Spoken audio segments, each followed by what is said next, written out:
hello, you two friends. Mira here, ready to spice up your day like a good Vin Dolly. Oh! And I'm Leo, here to bring the dry wit, like a well-aged herb planter. Leo, plantains are delicious. Don't be dissing my future breakfast. Anyway, you guys wouldn't be ELIEV. What happened to me this week? Oh, I'm sure it involves glitter, a ball would dance off, and possibly a runaway goat. Am I close? No, but there was a dance-off. I was at the grocery store, right? And they were playing this super catchy Bollywood tune. Wow. Please don't tell me you started dancing in the produce section. I started doing the steps, and this little old lady joined in. We had a whole impromptu flash mob going on next to the mangoes. I can picture now Mira leading a senior citizen conga line through all five. It's what Jet Off-Air was created for, after all, right? Jet Off-Air, I would have loved to capture that moment. You know? For global connection and entertainment, obviously. What about you, Mr. Comedian? Any near-death experiences involving sarcasm this week? Actually, yes. I was trying to explain cricket to an American friend. It was like trying to teach a cat to play the banjo. Oh, Leo. I can imagine the blank stares. Blank stares, glazed eyes. I think he actually started drooling at one point. I tried, I failed. Cricket's still a mystery to the uninitiated. It will be very interesting to get the listeners' opinions in the comments section. Well, maybe we should dedicate future podcasts to explaining cricket. But first, we have bigger fish to fry, or should I say, jollof of rice to savor? Smooth transition, Mira. You almost make me think you're organized. Almost. Oh, okay. You got me. But seriously, Nigeria and India. Two powerhouses to totally different vibes. It's going to be epic. Because they will help you plan your travel. So buckle up, listeners. It's gonna be a wild ride. Alright, let's get started. Hello everyone, Mira here. Ready for another episode where we compare to amazing countries? Oh, today, we're diving into India and Nigeria. Asking the big question, how safe are they really? Buckle up, it might get a little bumpy. Hey everybody, Leo here. Mira, you always make it sound like we're about to embark on some kind of perilous adventure. It's India and Nigeria, not Mordor. But seriously, safety's no joke. So let's look at crime rates and see what's really on. Okay, maybe Mordor's a bit much. But let's be real, safety is a big deal, especially for travelers. I always check reviews before visiting somewhere Jet Off-Air. I sometimes post about this. People on YouTube are quite honest about sharing their experiences. Don't you agree? True, people's experiences are worth more than some report. Wow, speaking of reviews though, remember that time you followed a blogger's advice and ended up in that authentic restaurant that gave you food poisoning? Maybe I'm not always the best judge of character. But back to India. Tourist scams are super common in tourist spots, right? Oh, for sure. You gotta watch out for those guys who suddenly become your best friend and offer to show you around for a small fee, of course. It's like, buddy, I just met you. I don't even tell my real best friends where I'm going. And what about petties? Pickpockets are everywhere. You gotta keep your stuff close. That's what everyone on YouTube says. Yep, big cities like Delhi and Mumbai can get pretty crowded, which is a pickpocket's paradise. Whoa, my rule of thumb is if you wouldn't leave it on a park bench, don't flash it around in public. And Nigeria? Lagos is known for being a bit rough, isn't it? Lagos is definitely a different beast. There, you've got to be extra aware of your surroundings. Armed robbery and carjackings can be a concern, so it's best to avoid traveling alone at night and stick to well-lit areas. Yikes, that sounds intense. Are there safer parts of Nigeria? Of course, Abuja, the capital, tends to be more secure. But even there, it's wise to stay vigilant. It's all about knowing where you are and taking precautions. So, both India and Nigeria. It sounds like be aware is the name of the game. Absolutely. And your research beforehand. Knowing which neighborhoods to avoid and what scams to look out for can make a huge difference. Speaking of knowing where to go, what about traveling alone? Solo travel can be amazing, but in both countries it requires extra caution. Whoa! In India, solo female travelers especially should be mindful of cultural norms and dress modestly to avoid unwanted attention. And Nigeria? Nigeria can be trickier for solo travelers in general. It's often best to travel with a reputable tour group or hire a local guide who knows the area well, especially check jet affair. Good to know. What about the police? Are they helpful if something goes wrong? In India, it can be a mixed bag. Some officers are genuinely helpful, while others might be more interested in a bribe. Oops, knowing a few local phrases and being polite can go a long way. And in Nigeria? It's similar in Nigeria. Building a rapport and showing respect can help. But it's also wise to have contact information for your embassy or consulate handy just in case. Well, that's a bit of a sobering overview of safety in India and Nigeria. Yeah, it's not all sunshine on rainbows, but with a little common sense and preparation, you can still have an amazing experience in both countries. Just keep your wits about you, and you'll be fine. Alright. Twist my arm. So, one time in Morocco. But first, if you like our stories, you can support us. Just click the like button and subscribe to our channel. Okay, Morocco. This one time, I was warned about scams, so I was extra cautious and ended up being paranoid about everyone, even the genuinely helpful locals. I probably offended half the city. Oh, Leo. I can just imagine you side-eyeing every well-meaning shopkeeper. Talk about overdoing it.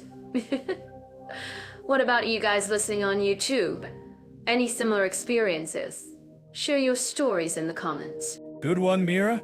And hey, while you're commenting, dare to visit Jet Off AI for more travel insights. Just saying. All right. Enough shameless self-promotion. Let's wrap this up. The bottom line is both India and Nigeria have their safety challenges. It's all about being aware, being prepared, and being smart. Ooh. Travel smart, stay safe, and don't forget to pack your sense of humor. You'll need it. And if you feel like it, pack and support our programs on YouTube. Okay, folks, stay tuned for our next comparison where we'll dive headfirst into politics. What will it be? Yeah. Let's jump into political stability and social harmony India versus Nigeria. Whoa. It sounds like a global diplomacy summit, but with our comedic twist. Exactly, Mira. Political stability, the thing that keeps expats from suddenly needing to pack their bags and run. In India, you've got a democracy, right? A bit chaotic, perhaps, but mostly stable. Chaotic is an understatement. Elections are like a massive festival, but sometimes you wonder if anyone's actually listening. Still, they've been doing it for decades, so something must be working. True. Nigeria, on the other hand, has had a bit more, let's call it, adventure in its political history. A few bumps in the road, shall we say. Bumps. More like a roller coaster built on a shaky foundation. Whoa. But hey, they've been civilian lead for a while now, so progress, right? Progress, indeed. But those regional and ethnic tensions can still stir things up. Remember that time I tried to explain the Biafran War in a stand-up set? Some topics are definitely off limits for comedy. Oops. India has its own issues too, though. Caste, religion, regionalism, it's a spicy stew. A spicy stew that sometimes boils over, unfortunately. Communal violence is still a concern, though the government usually steps in eventually. Ouch. Eventually being the operative word. But hey, people mostly get along, right? India is the land of unity and diversity, after all. Oh. A great slogan, Mira, but reality is a bit more nuanced. Social harmony is a work in progress, especially with rising nationalism. Nationalism is everywhere these days. Nigeria has its own version too. Regional pride, ethnic identity, it can get pretty intense. Wow. Intense is one word for it.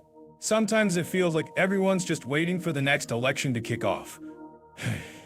But Nigerians are resilient. I'll give them that. Resilient and creative.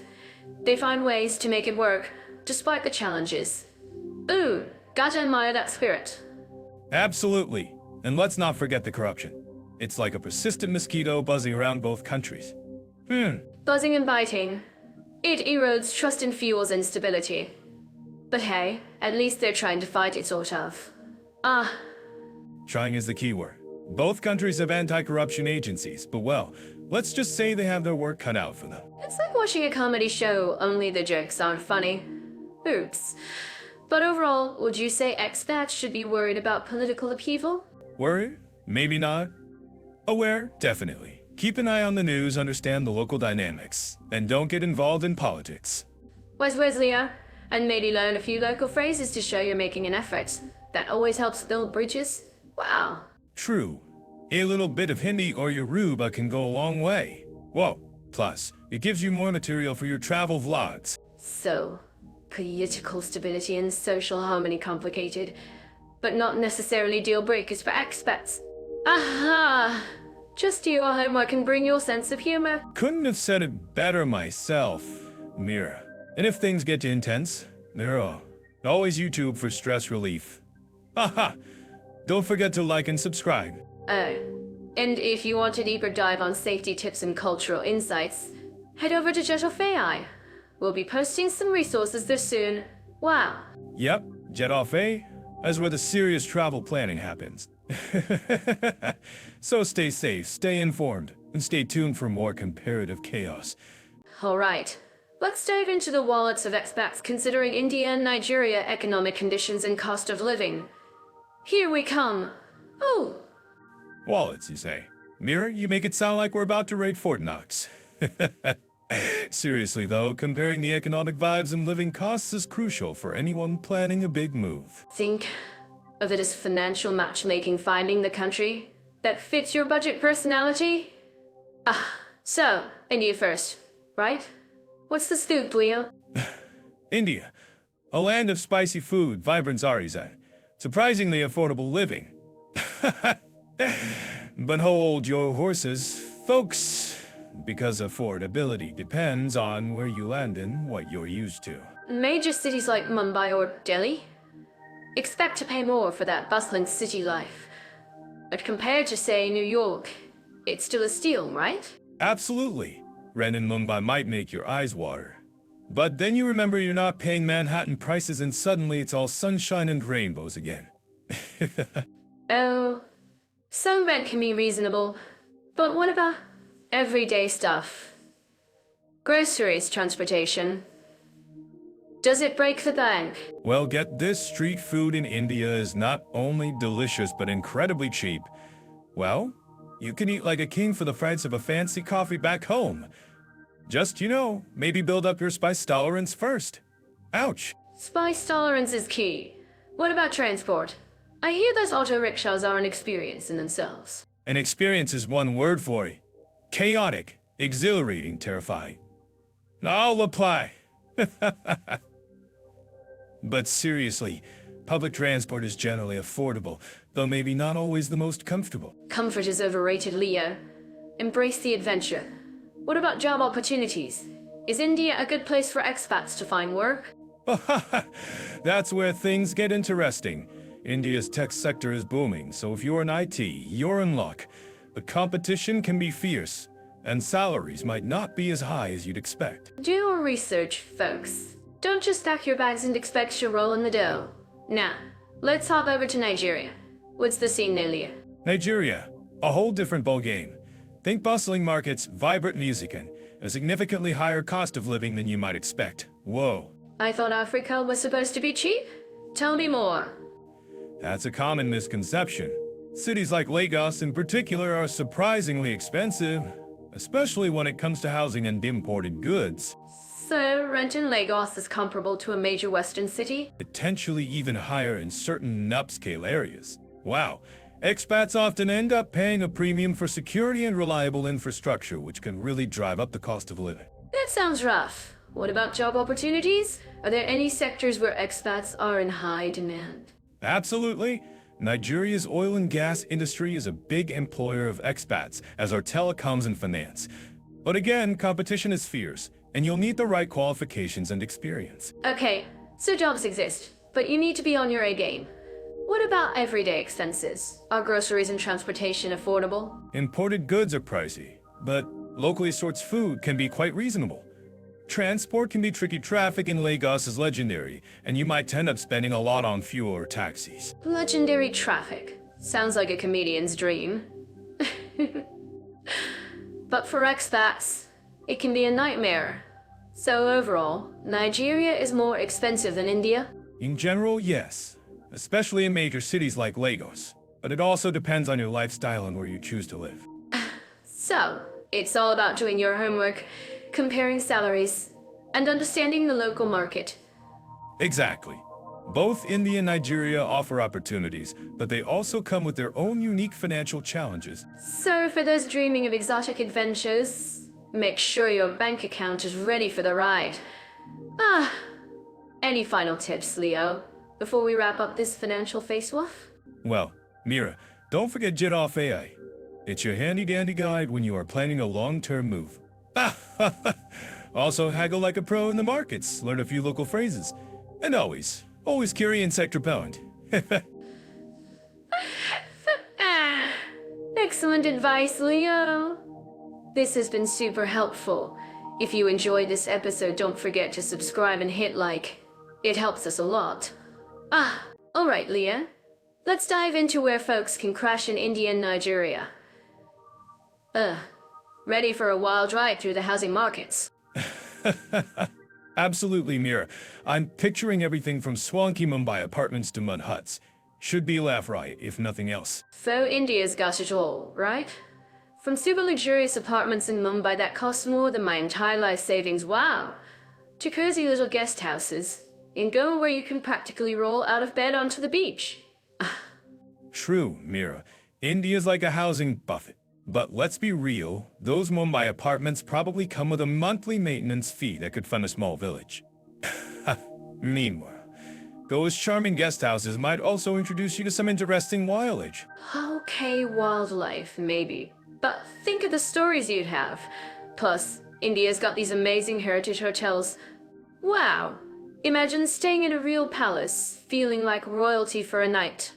Ah, yes. Palaces where the plumbing is from the 18th century. Still, you gotta admit, there's something undeniably cool about pretending you're a Maharaja until the power goes out. Don't forget the houseboats in Kerala. Waking up on the backwaters, surrounded by lush greenery. It's like living in a screensaver. Sounds dreamy until you realize you're sharing those backwaters with some persistent mosquitoes and the occasional crocodile. But hey, that's to the adventure, right? Okay, Nigeria's turn. What's the scene there? I'm picturing vibrant Lagos with its own unique housing vibe. Lagos is a beast of its own, Mira. Mega expensive apartments for the oil execs, and then sprawling neighborhoods with, let's just say, variable living conditions. Variable how? Paint me a picture. Are we talking mansions next to shacks kind of variable? You've got gated communities with 24/7 security and swimming pools right next to areas where running water is a luxury. The contrast is pretty stark. Finding decent accommodation in Nigeria can be a bit of a treasure hunt. Wow, you got nowhere to look. Spot on. And be prepared to pay a premium for safety and comfort, especially in cities like Lagos and Abuja. The good stuff doesn't come cheap. What about smaller towns or more rural areas? Are there options for something a bit more rustic? Definitely. You can find more affordable housing outside the major cities, but you might be sacrificing some amenities. Think generator power and, well, water instead of city services. So, in both India and Nigeria, location is key. It sounds like you really need to do your research if it fits your needs and budget. Absolutely. And maybe back a good mosquito net, just in case. Speaking of which, what do you think the chances are of finding a place with reliable Wi-Fi in either country? That's a big one for digital nomads, right? WFI? That's a lottery, Mira. In India, you might get blazing fast internet 1 minute, and then nothing the next. Nigeria, even more unpredictable. Oops, So, maybe invest in a good mobile data plan as a backup. And a portable Wi-Fi hotspot. Smart move. Or just embrace the digital detox and enjoy the real world for a change? Just kidding. I need my internet. And what about finding a place with air conditioning? I can only imagine how hot it gets in some parts of both countries. Wow. AC is not negotiable, Mira. Unless you enjoy sweating through your clothes 24/7 STH, but be prepared for power outages. So maybe a backup generator is a good idea too. So basically, living in India or Nigeria requires a certain level of adaptability. Adaptability is the name of the game, and a healthy dose of patience. But hey, the experiences you'll have will be worth it, right? Totally. Plus, when you finally find that perfect place, it'll feel like winning the lottery. And you'll have a great story to tell. True that. And maybe you can even write a blog post about it. How I survived the Nigerian housing market, or my Indian apartment came with a monkey. Exactly. When we upload this to YouTube, I'm sure many viewers will leave comments with a lot of monkey stories. Don't forget to like and subscribe. So, Leo, overall, are we saying that accommodation options in both countries are diverse, but quality can vary wildly? You nailed it, Mira. Do your homework, set realistic expectations, and prepare for a few surprises along the way. And maybe bring some earplugs. You never know what your neighbors might be up to. And be sure to visit Jet Off AI for more travel tips. I'm sure there's a blog post about this. Well, that was fun. Where to next? Well, since we're diving into bureaucratic jungles, let's talk about getting into India and Nigeria. I heard navigating Indian paperwork is like trying to fold a sari with one hand. Oh, you think that's tough? Try understanding Nigerian immigration. It's like playing chess with a wizard. You never know what's coming next. Oh, hey, Leo. No need to scare our listeners away just yet. India's tourist visa process is relatively straightforward online applications. E-visas. It's all there, right? Oh. Sure, if you have the patience of a saint. Nigeria, on the other hand, might require you to charm a government official with your best travel story just to get your papers stamped. But seriously, India has streamlined a lot. E-visas for many countries mean you can skip the embassy visit, assuming you fill out the forms correctly and don't tangle the algorithm. The algorithm. It's like dealing with a temperamental deity. Nigeria, though, well, let's just say streamlined isn't usually the first word that comes to mind. If you're planning to work in India, be ready for a mountain of paperwork, registration with the Foreigner Regional Registration Office, and enough steps to make a philatelist jealous. Well, Working in Nigeria? That's when you discover patience isn't just a virtue, it's a survival skill. Getting work permits is like winning the lottery, only less fun. alright, so maybe it's not all roses. But India is making efforts to attract foreign investment with incentives and simplified processes, at least on paper. True, but wading through the red tape can still feel like swimming in molasses. Nigeria, though, requires you to prove you're bringing something amazing to the table besides your charming personality, of course. Okay, so for residency, India requires continuous stay and proper documentation. It's not impossible, but you'll need to dot your I's and cross your T's, or risk a bureaucratic black hole. Residency in Nigeria? Get ready to become intimately familiar with immigration laws and the art of polite persistence. It's an adventure, to say the least. What about official procedures like setting up a business? In India, it's a mix of online portals and physical submissions. It might take a while, but persistence pays off. Starting a business in Nigeria can be equally thrilling and challenging. Navigating regulations, getting approvals, it's all part of the Nigerian hustle. Look, neither process is a walk in the park, but India is moving towards digitization and efficiency. YouTube is full of people offering tips, if you search for it. Like and subscribe, guys. And YouTube is also full of Nigerian princes who want to give you millions. Just kidding, but serious search, hire local experts, and maybe learn a few magic tricks for good measure. So, to summarize, India is like a complex dance, requiring coordination and precision, but it's beautiful when you get it right. And Nigeria, It's like an obstacle course where the rules change mid-race. But hey, if you make it through, you've got a story to tell. Alright, so if you're planning a move, research, patience, and a good sense of humor are your best allies. And maybe visit Jeddah for more insights. Just saying. Absolutely. And remember, whether it's India or Nigeria, always double-check your paperwork. And maybe bring a stress ball along for the ride. You'll need it. So yeah, healthcare it's not exactly a stand-up routine. But it sure can be a comedy of errors sometimes, right? Especially when you're comparing India and Nigeria. You're all remaking me picture a Bollywood medical drama minus the singing, maybe.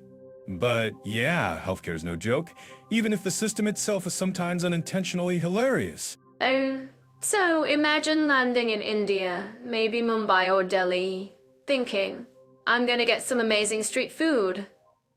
Then BAM, something goes sideways, and you need a doctor. Right? Well, in India, you've got this mix, right? World-class private hospitals that look like five-star hotels where they speak English, and the public system which can be a bit of a culture shock. Ugh! So, like, waiting in line with 100 people and a goat. Not the goat, usually, but you might see a cow wandering around outside. Seriously though, the private sector's top-notch, if you can afford it. The public side, well, bring your patience, and maybe a translator. Okay, so Q is just a suggestion, not a rule, got it. What about Nigeria? Is it similar, or are we talking a whole different level of interesting? Nigeria's got its own set of unique challenges. You've got major cities like Lagos and Abuja, and then vast rural areas. Access to quality care varies WALDLY. Think luxury clinic versus thatched roof hut with a stethoscope. A thatched roof hut with a stethoscope? I'm picturing that on my travel blog right now. It sounds like an ironic comedy movie scene. Seriously though, the urban-rural divide is HUG. In cities, you might find decent private hospitals, but outside. So if you're an expat, you're basically playing healthcare roulette. Should I pack a medical kit the size of a small car? Well, a good travel kit is a must. But seriously, insurance is your best friend. In both countries, get international health insurance that covers EV or YDHING. Evacuation if necessary. Evacuation? Okay, now we're talking adventure travel. Son. Like, oops, appendicitis. Quick, to the chopper. Wow. Especially in Nigeria, if something serious happens, you might need to be flown to South Africa or Europe. It's just the reality. Private is the way to go. But what about the actual quality? Are we talking cutting-edge tech or doctors using, like, leeches? No leeches, usually. In the top private hospitals in India, you'll find the latest equipment, skilled doctors, many trained in the West. Nigeria, too, has skilled doctors, but the issue is consistent access to resources and up-to-date equipment. Sound like, sorry, we're out of bandages. Try the market down the street. Or, the power's off. We will do surgery by the light of our fans. Oops. Ouch. It's more like inconsistent supply chains. Medications might be unavailable sometimes, or equipment might be down for maintenance. It's a challenge. Challenges sounds like a mild way of putting it. So what's an expat to do? Besides, stocking up on industrial quantities of hand sanitizer. Aha! Research. Find out which hospitals have good reputations among the expat community. Talk to people. So, the expat grapevine is actually useful for something other than gossip about who's sleeping with who? Good to know. Absolutely. Those online forums on expat groups can be lifesavers. They know which doctors speak English, which hospitals are reliable, and which to avoid, like the plague, pun intended. Got it. Avoid the plague-ridden hospitals. Write that down. But seriously, what about cultural stuff? Are there any weird customs around healthcare that expats should know about? Definitely. In India, family involvement is HUG. Decisions aren't made by the patient alone, it's a whole family affair. Be prepared to discuss everything with multiple relatives. Your auntie has opinions on your antibiotics. This will be hilarious to vlog. But seriously, good to know. Exactly. And in Nigeria, there can be a strong reliance on traditional healers and spiritual practices. It's not uncommon for people to combine traditional medicine with Western medicine. So, like, charm to Sully and you take the pills? Is that going to cause some kind of weird, pharmacological thing? It's more about a holistic approach to healing. Just be aware of it and be respectful. Don't dismiss it out of hand. So, basically, keep an open mind, pack a HUG, e-medical kit, get a LL the insurance, and prepare for a family meeting about my fever. This sounds like so fun. Okay, maybe fun isn't the right word. But hey, it'll definitely be an adventure.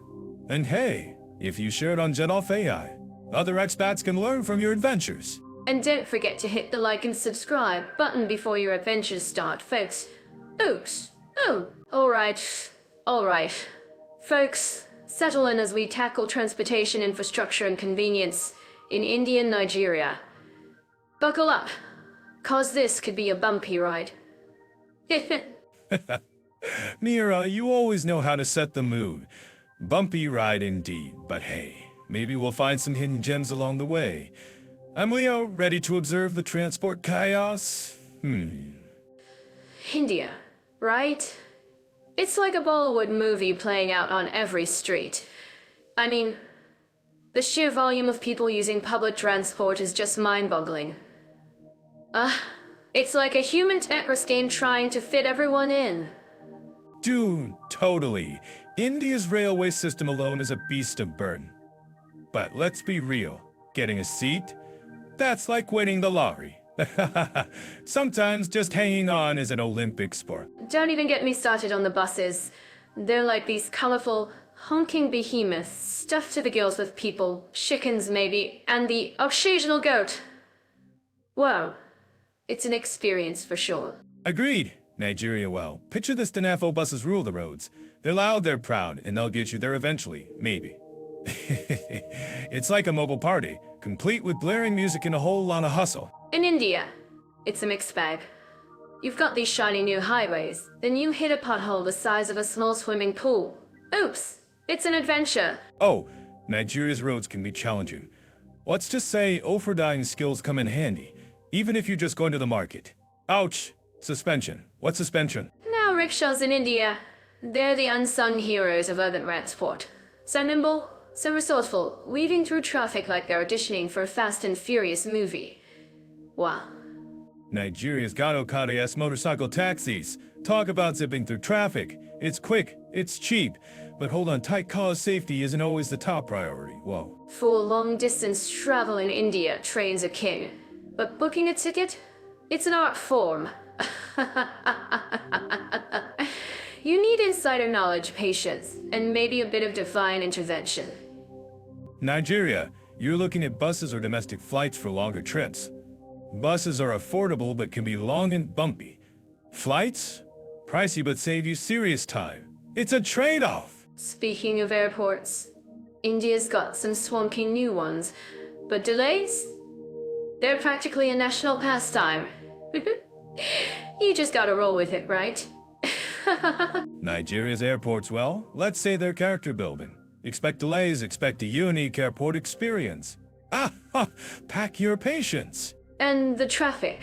The traffic. In India, it's a chaotic ballet of cars, buses, bikes, scooters, cows. All vying for the same patch of asphalt. Oh, it's beautiful madness. Lagos traffic, Nigeria, is legendary. It's not just traffic, it's a state of being. You could write a novel during a single commute. People selling snacks and drinks right in the middle of it all. So, public transport convenience. In India, it's all about affordability and accessibility, even if it means a little elbow-to-elbow action. It's a people's movement. In Nigeria, convenience is often about speed and getting around the worst of the roads. You may need to be a little adventurous when taking the DAN-FO. To wrap it up, whether it's the bustling trains of India or the lively DAN-FOS of Nigeria, getting around in these countries is an unforgettable experience. What do you think folks watching on YouTube? Like and subscribe. Yeah, if you've ever been stuck in Lagos traffic or squeezed onto an Indian rain, leave a comment below. Tell us your stories. And for more comparisons, check out Jet Off AI. Well, hello Leo. Let's chat about something that can either make or break your trip: languages in India and Nigeria. Mira, always a pleasure. Sounds like linguistic El Jungle should be right for some jokes. So, India. It's not just one language, is it? It's like a whole United Nations of tongues. Wow. True. Officially Hindi and English, but unofficially a billion others. Makes ordering chai an adventure. Tell me about it. Nigeria is no slouch either, with over 500 languages. Wow. Seriously, Nigeria is a real Babel tower then. You need a super translator just to order lunch. I know, right? English is the official language there. But try navigating the streets suddenly speaking Queen's English. Good luck. Ooh. You'd probably end up ordering goats to when you wanted chicken. A delicious mishap, perhaps. Speaking of stews, India's got its own linguistic spice blend. Think of all the dialects shifting every few kilometers. Whoa. Like, every village has its own secret handshake, but with words. Trying to decipher that must be a comedian's dream. Absolutely, oh. Now, let's talk ease of communication for expats. India, English is widely used in business and education, right? Ugh. Up to a point. You'll find plenty of English speakers in the cities, but venture out, and it's Hindi or bust. Maybe download a translation app from Jet Off AI. Good plug, Leo. Nigeria is similar. English is the lingua franca, but local languages dominate daily life. So learning a few phrases in Yoruba, Igbo, or Hausa is like unlocking a secret level. Instant local points. And let's not forget cultural communication styles. In India, directness isn't always appreciated. True. It's all about beating around the bush until the bush finally gives you a mango. Patience is key. Nigeria's got its own flavor too. Respect for elders and social hierarchy plays a big role in how people communicate.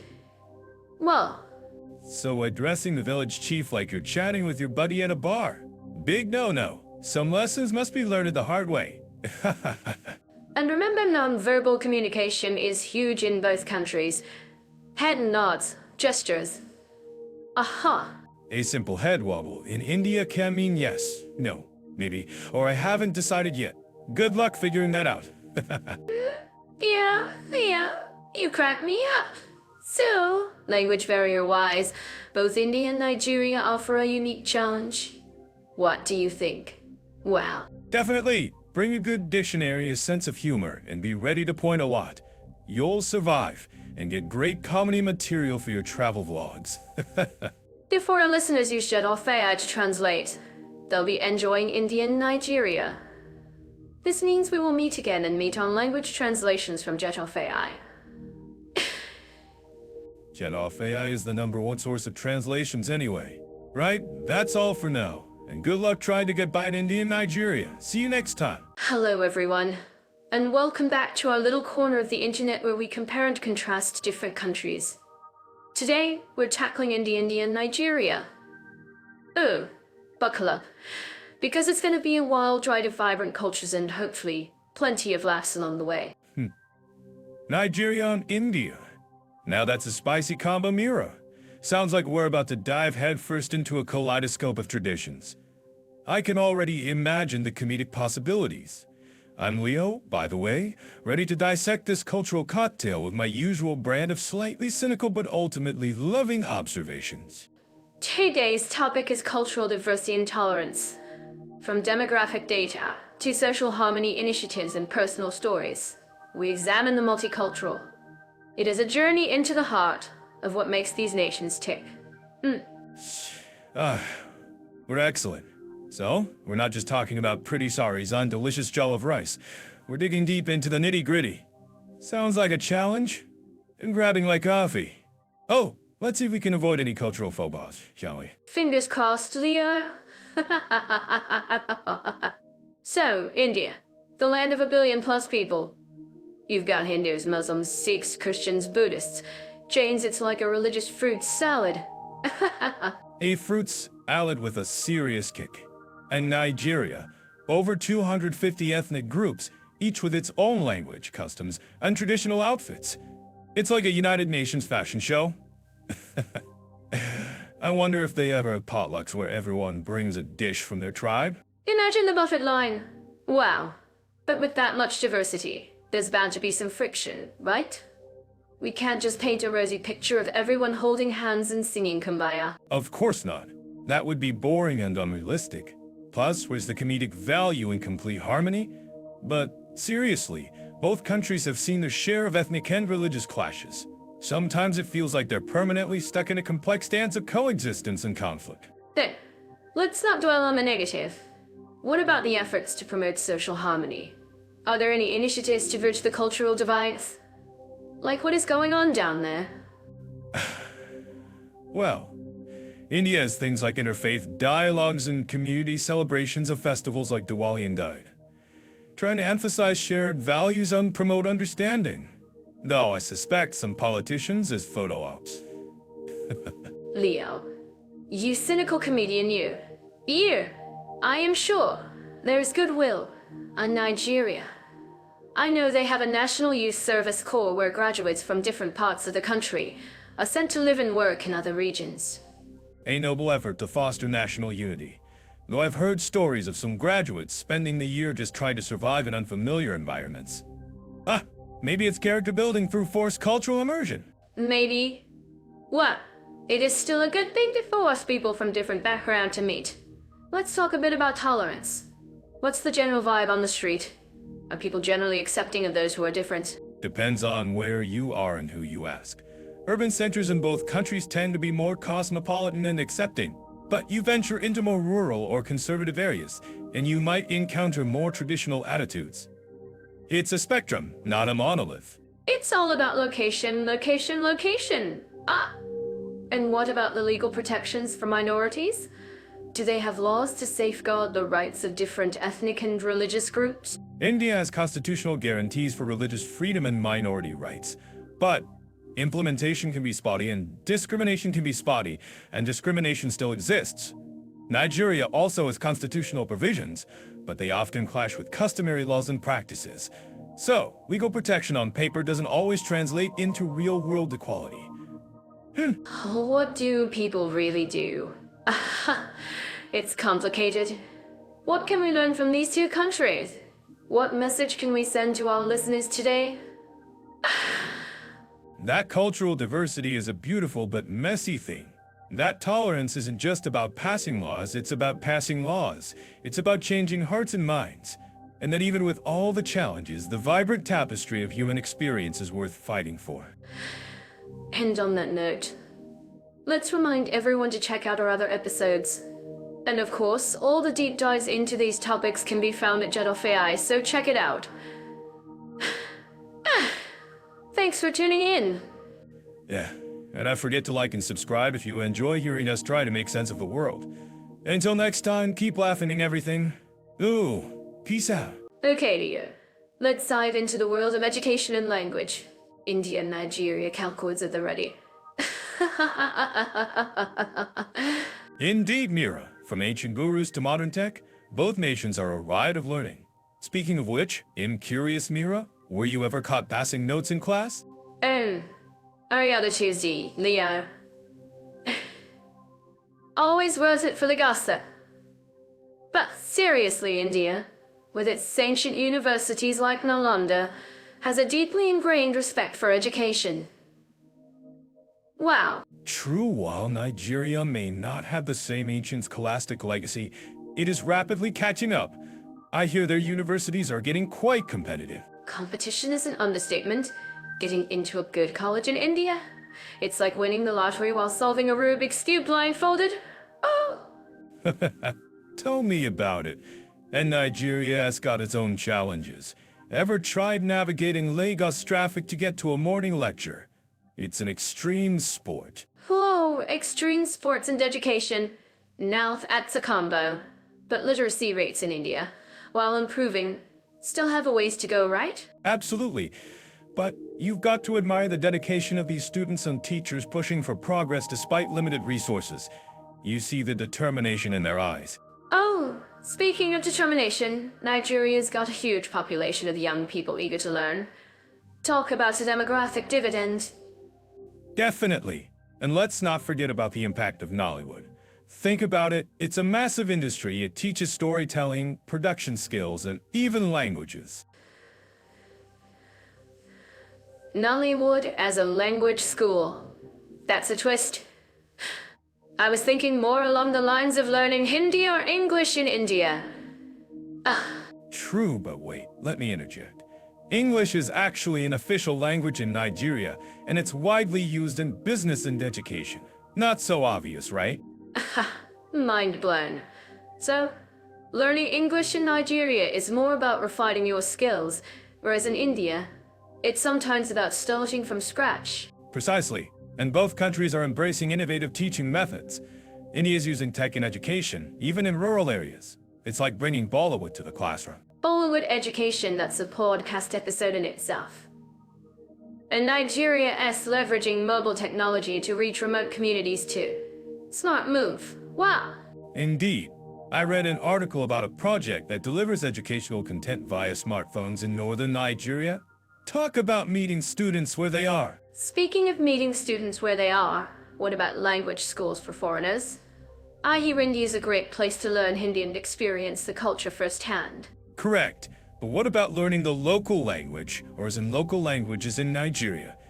You have Yoruba, Igbo. How's to talk about a linguistic feast? A linguistic feast indeed. Though I suspect I'd need a serious digestive aid to tackle that one. But back to language schools, which country offers better value for money? That's a tricky one. India might be cheaper overall, but Nigeria could offer unique cultural immersion experiences you can't find anywhere else. True. Imagine learning Yoruba while surrounded by vibrant music, art, and festivals. Priceless. Oh, what do you think, folks listening in? Do you agree with our takes? Indeed. Feel free to let us know. On a side note, while you're here, you can also check out Jet for more insights on cultural immersion and unique experiences around the globe. A little birdie told me that liking and subscribing to our channel really helps us create more of these amazing podcasts. Just saying. Well said, Mira. And remember, friends, whether you're drawn to the spiritual depth of India or the dynamic energy of Nigeria, both offer fantastic educational adventures. Here. And you can learn more about this and other cultural topics on Jet AI. I hope that our deep analysis on YouTube help you when you consider moving. Oh, and if you enjoyed that little gem of wisdom, go on and tap that like button. Ooh, we'll keep them coming. Yes. A little subscribe brings tons of luck. Let us know what you think in the comments. Now that you subscribe, you will be a professional traveler. Now let's see what comes next, Mira. Well, hello, weather watchers. Let's jet off to India and Nigeria, to countries where the climate plays more than just a background role. It's practically a lead character in their daily lives. There, weather watchers, seriously? Are we starting a new boy band called the Cumulus Clouds? But yeah, you're right. Climate's a big deal. It's like the ultimate boss level dictating everything from what you eat to what you wear. India, with its massive size, has a climate spectrum so wide it's like a weather buffet. You've got scorching deserts, icy mountains, and everything in between. Wow. True, in India, you can freeze your keys during the Himalayas and then sweat it off in radiation all in the same week. It's like nature's way of saying, hey, I dare you to pack for this. And Nigeria, sitting pretty in West Africa, is mostly tropical. Think sunshine, heavy rains, and humidity that could double as a spot treatment. Humidity that could double as a spot treatment. Mira, you've got a gift for exaggeration, I swear. But you're right, Nigeria is basically a sauna with occasional downpours. Talking temperatures, India can go from sub-zero to a blistering 50 degrees Celsius. That's like going from Penguin to Phoenix in a day. Whoa. Yeah, Nigeria is not quite as dramatic. It's Consistently hot, hovering around 30 to around 30 degrees Celsius most of the year. Think perpetual summer vacation involves a constant sheen of sweat. Oops. And let's not forget monsoons in India. The rainy season is like nature hitting the refresh button, but sometimes it's more like hitting the flood button. Ouch. Whoa, monsoons. It's like the skies decided to open a fire hydrant directly above your head. I've seen streets turn into rivers faster than you can say holy carp. Nigeria gets its fair share of rain too, especially in the south, but it's more spread out.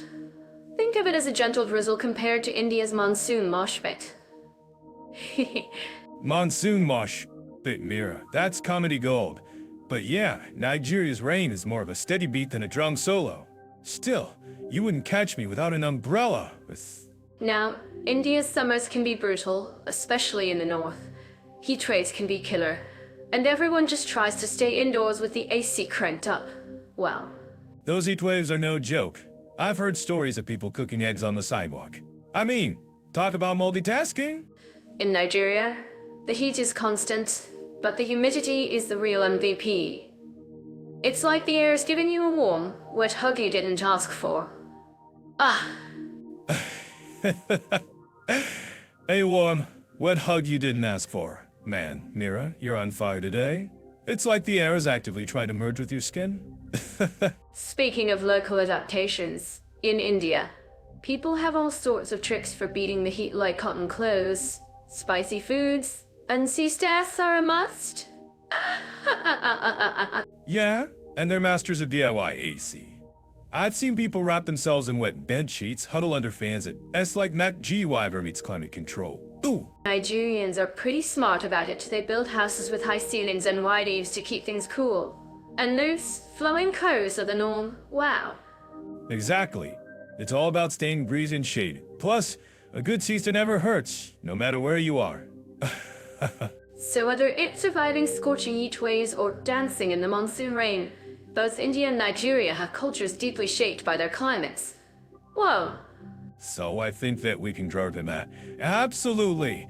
Climate isn't just weather, it's a way of life. It dictates traditions, fashion, and even the pace of daily life. And on that note, perhaps it's time for a refreshing drink. This podcast is making me thirsty. All right, folks, buckle up your taste buds. Let's dive into food culture and nutritional alternatives in India and Nigeria. I'm already drooling just thinking about it. Oh, Mira, you're always drooling about something. But yeah, India and Nigeria are culinary powerhouses with completely different flavor profiles. This should be interesting. Neo. It's going to be a flavory explosion. Think of the spices, the colors S like a Bollywood dance number in your mouth. A Bollywood dance number in my mouth. I'll try not to picture that too vividly. But point taken, India's spice game is strong. What about Nigeria? Oh, Nigeria brings the HEAT. Think JOLO fries. Pepper soup dishes that'll wake you up faster than a double espresso. Whoa. Okay, now you're talking my language. I like my food to have a bit of a kick. So, culinary heritage, what are the real cornerstones here? For India, it's gotta be the massive variety, right? Every region has its own specialties thanks to different climates and cultures. From creamy North Indian curries to spicy South Indian doss as it is endless. True, India's regional diversity is insane. But Nigeria also has its own distinct cuisines. I mean, think of the different ethnic groups: Yoruba, Igbo, Hausa, each with its own culinary traditions. And let's forget the nutritional side. India has a huge vegetarian population, so they've mastered the art of plant-based protein. Wow. True chickpeas, lentils, paneer, they make vegetarian food taste amazing. But Nigeria also has some surprisingly healthy dishes. Think of all the leafy greens used in soups and stews. Speaking of which, remember that time I tried to make salt paneer? Let's just say it looked more like spinach soup with cheese cubes. Oops. Mira, your cooking adventures always crack me up. But hey, at least you tried. let's talk about nutritional alternatives. What are people doing to innovate with food in these countries? Well, in India, there's a big push for millets. They're super nutritious, drought resistant, and can be used to make everything from roti to porridge. Oh, Millets are definitely having a moment. And Nigeria is also seeing a rise in indigenous grains like sorghum and defanayo. They're great for food security and offer some awesome health benefits. plus, both countries are embracing things like urban farming and vertical gardens, especially in cities where space is limited. It's so cool! Absolutely. It's all about finding ways to feed growing populations in a sustainable way. And let's not forget the power of traditional knowledge. Oh, totally. Both India and Nigeria have centuries of culinary wisdom passed down through generations. We need to preserve that. Agreed. And also, maybe convince Mira to share her sag paneer recipe so we can all have a good laugh. Hey, it wasn't THT bad. But seriously, both India and Nigeria have so much to offer in terms of food culture and nutritional innovation. If you're not hungry yet, you're doing it wrong. I'm bringing the antithesis for Mira's spicy experiments. But until then, keep exploring those flavors. Until then, keep exploring those flavors. And don't forget to check out Jen Alfei for more travel tips and inspiration. Yes, definitely check out Jet Off AI and tell us what is your favorite type of food. Like and subscribe on YouTube and stay tuned to our next adventure. Oh, alright, let's dive into the vibrant worlds of India and Nigeria, shall we? I mean historical, cultural, and artistic values. Ooh, it sounds like a Bollywood dance number waiting to happen. Indeed, Mira. From ancient landmarks to thriving art scenes, it's like comparing the incredibly spicy dishes, both delicious, but with completely different flavors. I'm thinking it's a new stand-up material for me. Speaking of spicy India, my friend. Wow, we're talking about a civilization that's practically ancient-like, older than my junk's ancient. From the Taj Mahal to the Ayantana Caves, it's a visual feast. And Nigeria isn't exactly slacking in the history department either, Mira. We've got the ancient city of Benin with its incredible bronze sculptures talk about blind from a bygone era. Plus, the NOK culture's some of the oldest terracotta figures and Oh, India's got those beat with the cultural temples talk about sculptures of the story. And don't even get me started on the dance. Bharatanatyam, Kathak, it's like every move tells a whole novel. Right, but Nigeria's got its own rhythm too, Mira. The Igbo culture with its vibrant masquerades, the Yoruba tradition with its talking drums, it's a whole symphony of movement and sound. I'm telling you, they could start a band. Oh, I'm imagining it now, talking drums meets a sitar. Seriously though, India's influence stretches from yoga to Ayurveda, affecting global culture in a big way. Namaste, world. And Nigeria's influence is growing fast, Mira. Nollywood, one of the biggest film industries in the world, and Afrobeat music is taking over the planet, one beat at a time. Afrobeat is a global jam. Wow. Speaking of global, let's not forget the vibrant colors of Indian textile saris that could stop traffic and intricate designs that tell tales of gods and goddesses. But Nigeria's got its own fashion game strong. Ankara fabrics with their bold patterns on date-iron textiles with their indigo hues, it's like a walking art gallery. Do you think Jetafe, I would like Ankara fabrics? Ankara fabrics in the Jet Off AI office. Imagine the colorful chaos. But let's not forget the artistic traditions like the Ife Bronze's incredibly lifelike sculptures that show the talent and skill of Nigerian artists. I know, right? And the Igbo masks used in festivals and ceremonies. Whoa, it's not just art. It's a whole performance, a way of connecting with ancestors and celebrating life. Oh, I love that. Connection. Oh, and when we talk about music, think of Bollywood songs that get everyone dancing at weddings, or the soulful strains of classical Indian ragas. Ooh. Yes, indeed. I'm listening to it, but you can't ignore the energy of Nigerian music, Mira from Fela Kuti's Afrobeat to the modern sounds of Burna Boy and Wizkid. These are the sounds that get the world moving. Okay, nature lovers, let's talk India and Nigeria. When you think of India, what pops into your head first? For me, it's the Himalayas. Wow, those snow-capped peaks are just begging for a postcard. Himalayas? Huh. Classic. Always with the majestic mountains, Mira. Hey, me?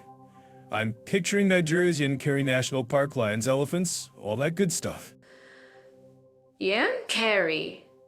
I love the wildlife angle, Leo. But India's got its share of animal magic to think Bengal tigers and the Sundarbans. It's a jungle out there, literally. Ooh. Jungle's great, but Nigeria's got the Niger Delta, a massive wetland with so many species of birds.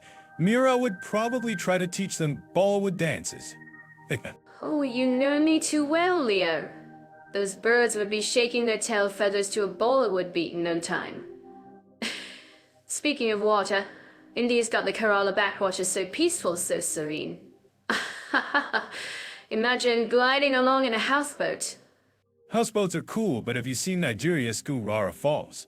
It's like a natural water park. You can practically feel the mist from here.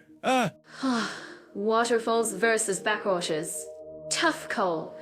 But India also has the 1,000 miles of sand dunes. You could film a whole Bollywood epic out there. Whoa! Epic indeed. But Nigeria's got mangrove forests along its coast essential for biodiversity and, okay, fine, maybe a little less movie-worthy. Mangroves are vital. No argument there.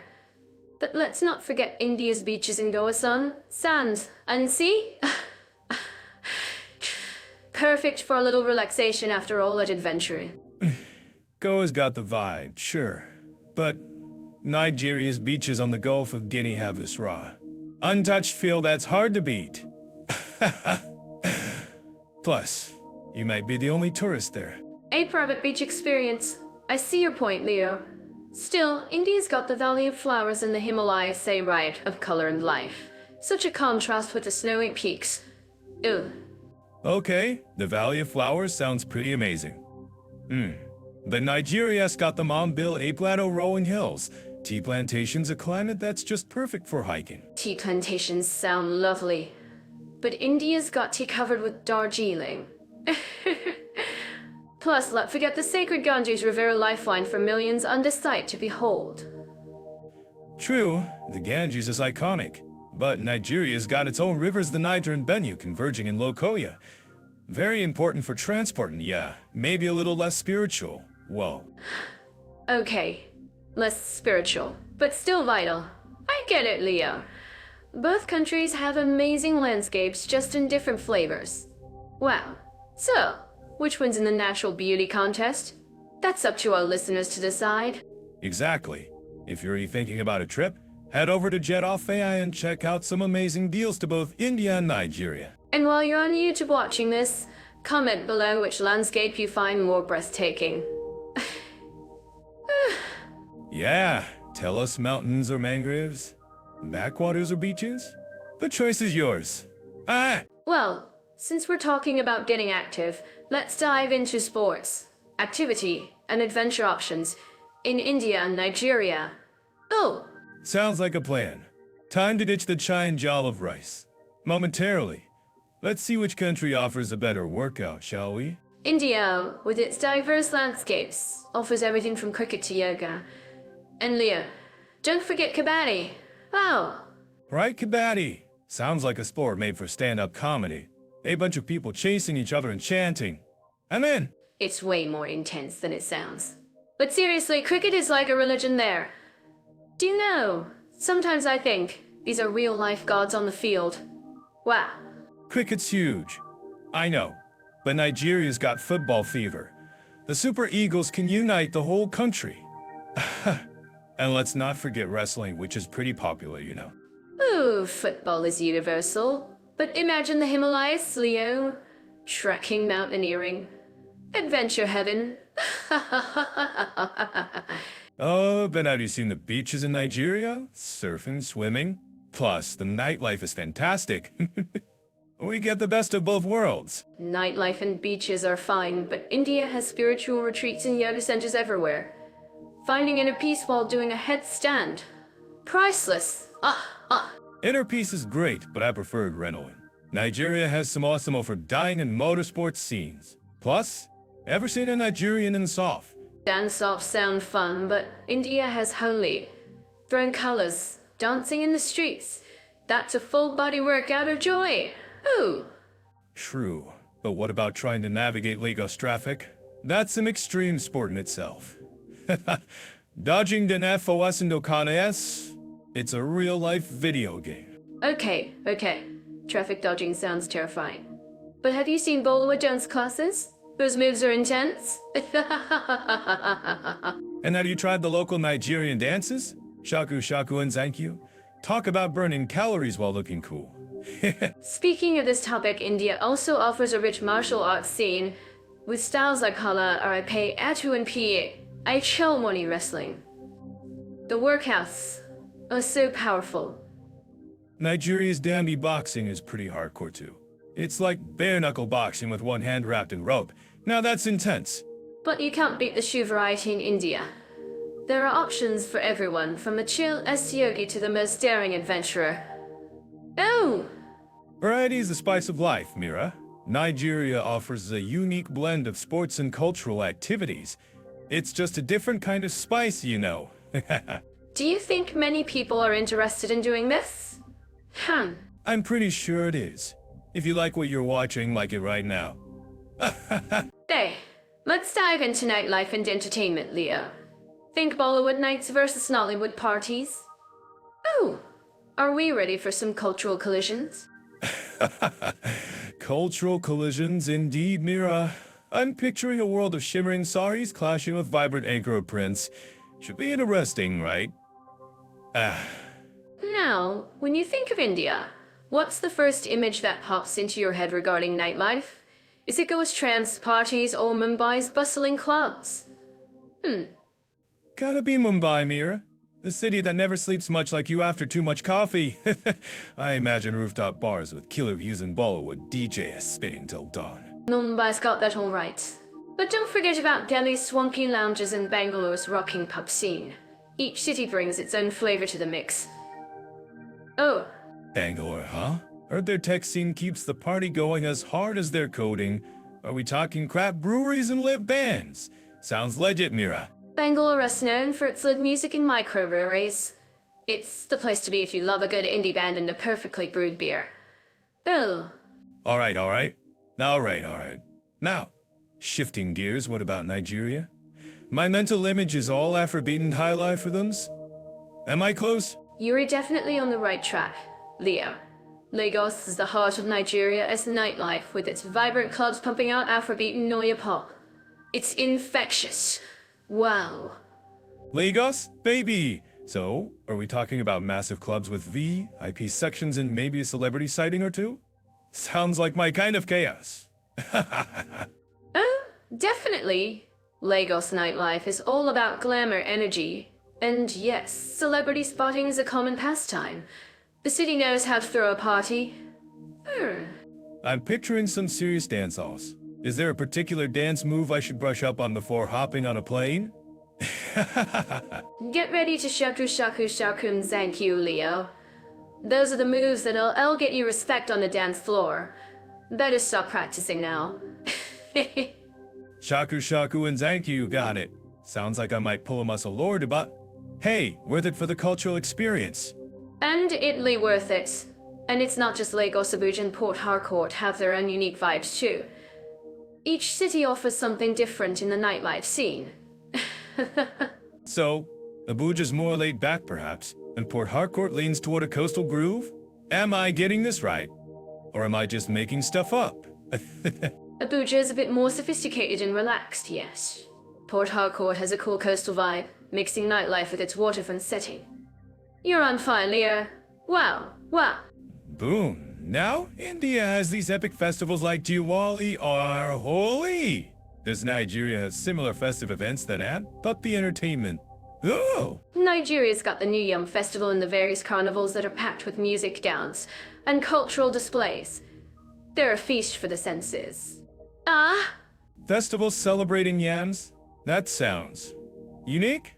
Do they involve giant yam sculptures and competitive yam eating contests? I wish. Think vibrant parades, traditional dances, and plenty of food. The New Yam Festival is all about celebrating the harvest and giving thanks. Ooh. I dig it. Celebrating good food and good vibes. So, if someone's looking for a calmer night out in Nigeria, are there just clubs or theaters perhaps? There are definitely just clubs and theaters in cities like Lagos and Abuja. You can find cool spots for live music and stage performances for a more relaxed evening. Good to know there's something for every mood. So, between Bollywood dance-offs and Afrobeat explosions, which scene would you pick for a night out, Mira? Oh, that's a tough one, Leo. But I'd have to say both. One night India, one night Nigeria. While limit yourself to just one amazing experience. Typical Mira, always up for maximum fun. All right, folks, there you have it, India and Nigeria night teased. Are we ready to dive into the world of family fun and kids' adventures? Because I know I am. Today, we're jet-setting virtually, of course, to compare India and Nigeria when it comes to keeping the little ones entertained. Ah, yes, Mira, I love this topic. I've always believed that judging a country by how happy its kids are is a good metric. Speaking of which, other than some people at passport control. But hey, that's another story. Leo, you always know how to lighten the mood. Well, let's get started. India, a land of vibrant colors and bustling cities, offers so much for families. Think about it. The sheer variety of experiences is mind-boggling. True, but that's where the spice might be a little too much for some families. India has so many layers. You've got the majestic historical sites, the chaotic but charming street life, the crowded beaches. But that chaos isn't for everyone. I mean, navigating those crowds with kids can be a bit like running an obstacle course. Whoa. But India has incredible parks and gardens. Places like Lodi Garden in Delhi or Cubbon Park in Bangalore offer green escapes right in the city. Green escapes? Yes, if you can find a quiet corner. I've been to parks in India where the cricket match is more intense than the actual games on TV. Seriously, dodging stray cricket balls isn't my idea of a relaxing family out. Okay, valid point. Moose. What about the cultural experiences? India's festivals are a riot of color and excitement. Diwali, Holi, Dussehra, the kids will be mesmerized. And the storytelling traditions are so rich. Mesmerizing, yes, but also sensory overload. So much noise, so many people, so much everything. Whoa! Plus, those festivals can get super crowded. Keeping track of your kids in that kind of environment takes ninja skills. Ninja skills or not, the memories they'll create will be unforgettable. Wow! And think about the food. While some dishes might be too spicy for little palates, there's plenty of milder options, like dosas or even just plain rice and yogurt. Rice and yogurt. If I had a rupee for every time I've eaten, though, when my stomach couldn't handle anything else. Speaking of manageable meals, Nigeria's food scene is also something to experience with family. Yes, Nigeria. A completely different vibe, but equally fascinating for families. The energy there is infectious. From the bustling markets of Lagos to the serene beaches of Calabar, there's an adventure around every corner. True that, but like India, Nigeria can be quite intense. Infrastructure isn't always up to par, and navigating cities can be challenging. You really need to be prepared. Preparedness is key, definitely. But Nigeria's got amazing natural attractions. Think about Yankari National Park, where you can see elephants, lions, and all sorts of wildlife in their natural habitat.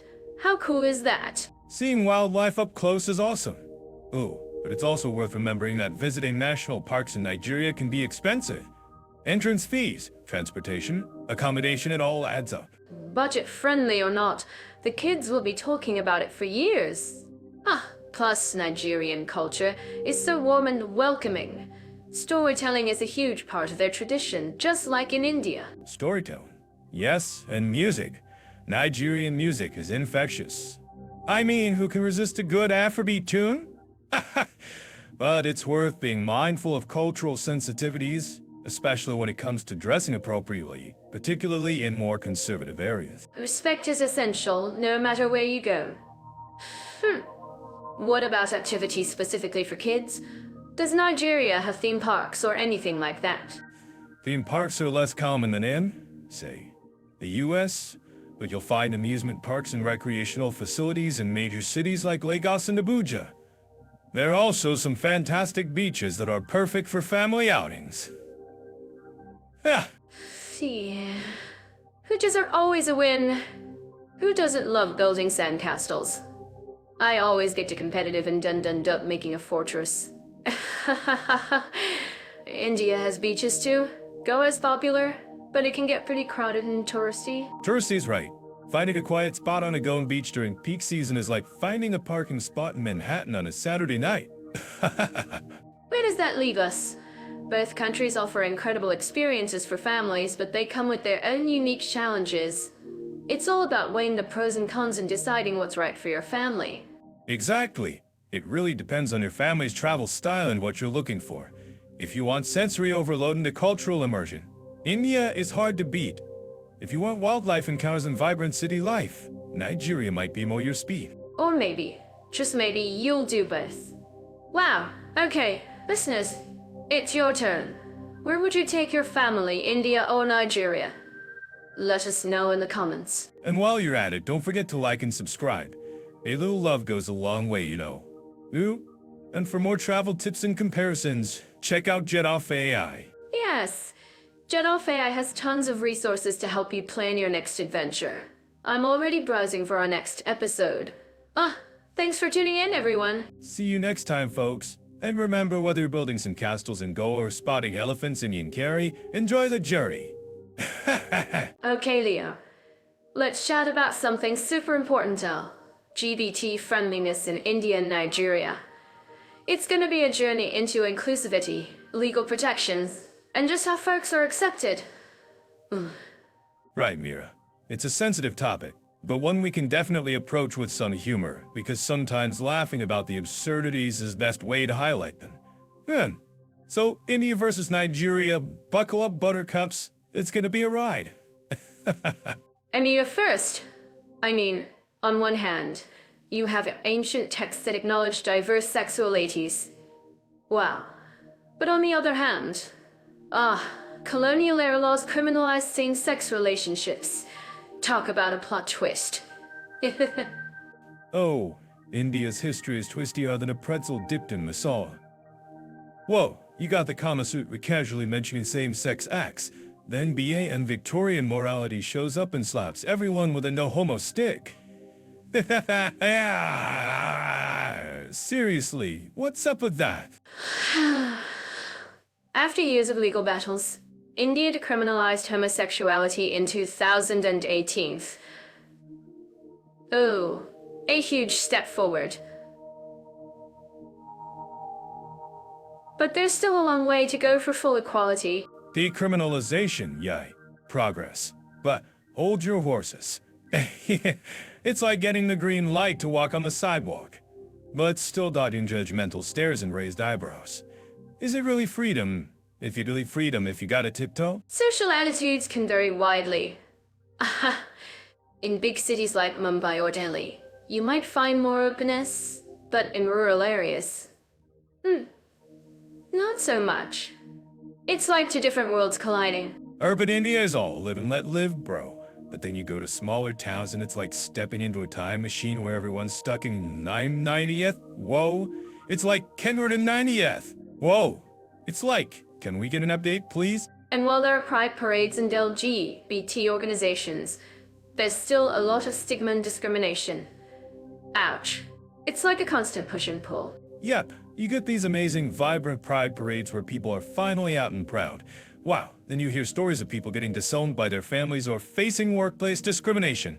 It's enough to make you want to scream seriously. People, get with the program. Let's flip over to Nigeria, shall we?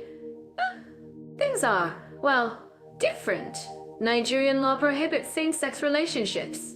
Ouch, that's a pretty strict situation. Different is an understatement. Nigeria's LGBT scene is like underground in the literal sense. It's like a secret society, but instead of planning world domination, they're just trying to hold hands without getting arrested. There's the Same-Sex Marriage Prohibition Act, which is super strict, and it extends beyond just marriage. It criminalizes pretty much any public display of same-sex affection. Ouch. Oh yeah, that law. It's like the government took every rainbow and stomped it into a million pieces. The law is so broad, you could get arrested for just holding a friendly hand with someone of the same sex. It's a tough environment. There's a lot of stigma, discrimination, and even violence against LGBT people. Ouch! It can be a very dangerous situation. Mira, you are kidding. It's like the social environment is so hostile, you'd think people are allergic to rainbows or something. But even in the face of all that, there are LGBT activists and organizations working to advocate for change. Wow, it's incredibly brave. Those activists are like the superheroes we didn't know we needed. Seriously, they're risking everything to fight for basic human rights in a place where even whispering the word gay can land you in trouble. Overall, India is making some progress with decriminalization, but social acceptance is still a challenge. Nigeria is facing a much tougher situation with strict laws and widespread stigma. India's like a slow-motion train gradually chugging uphill, while Nigeria is still stuck in the station with the brakes on. It's a long road ahead for both, but we gotta keep honking the horn for change. If you're planning to visit or relocate, it's essential to research and understand the local laws and social norms. Stay informed, stay safe, and be respectful. Exactly. If you're a part of the community, always do your homework, find the allies, and be aware of your surroundings. And to those listening, we encourage you to support the organizations that are fighting for inclusivity. This is the Gen Off AI, remember? We do care about these topics. Remember, progress isn't always linear. There will be ups and downs, but it's important to keep pushing forward. Wow, I hope things improve someday. Absolutely, Mira. Progress is like a badly written comedy. There will be plot twists, awkward moments, and maybe a few face palms, but in the end, hopefully, everyone gets the punchline, love is love. Leah, let's dive into hospitality and attitudes towards foreigners in India and Nigeria. I'm already picturing Bollywood-level welcomes and vibrant street scenes. Ooh. Mira, you always jump straight to the Bollywood image. I'm picturing chaotic markets and maybe a goat wandering around. Gotta keep it real, you know? But seriously, hospitality should be interesting here. Well, India is known for at high Devo Baba, the guest is equivalent to God. How much more welcoming can you get? I bet even accidentally barging into someone's wedding would be met with a smile and a plate of biryani. As long as you bring a gift, Mira. But I've also heard stories of persistent touts and scammers trying to take advantage of tourists. Is it genuine warmth or a business opportunity cleverly disguised? It's not always rainbows and unicorns. But most Indians I've met are genuinely curious and eager to help, especially if you show respect for their culture. A simple namaste goes a long way. Ugh. Namaste's good, but knowing a few phrases in Hindi is even better. Then they really open up to you. Nigeria is similar to knowing a few words in Igbo, Yoruba, or Hausa makes a huge difference. People appreciate the effort. Speaking of Nigeria, what's the vibe there? Is it as welcoming as India, or more reserved? Aha. Well, Nigeria has that strong sense of community. People are very sociable, especially in rural areas. You'll probably get invited to a feast within hours of arriving. But there's also that Oyinbo factor. Wimbo? Do tell. It's what they call white people, and sometimes it comes with assumptions about wealth or naivete. So, you might get the special price treatment at the market. Just gotta be savvy. A tourist tax, a universal phenomenon. I suppose being an Oyinbo also, I see interesting conversations and cultural exchange. Absolutely.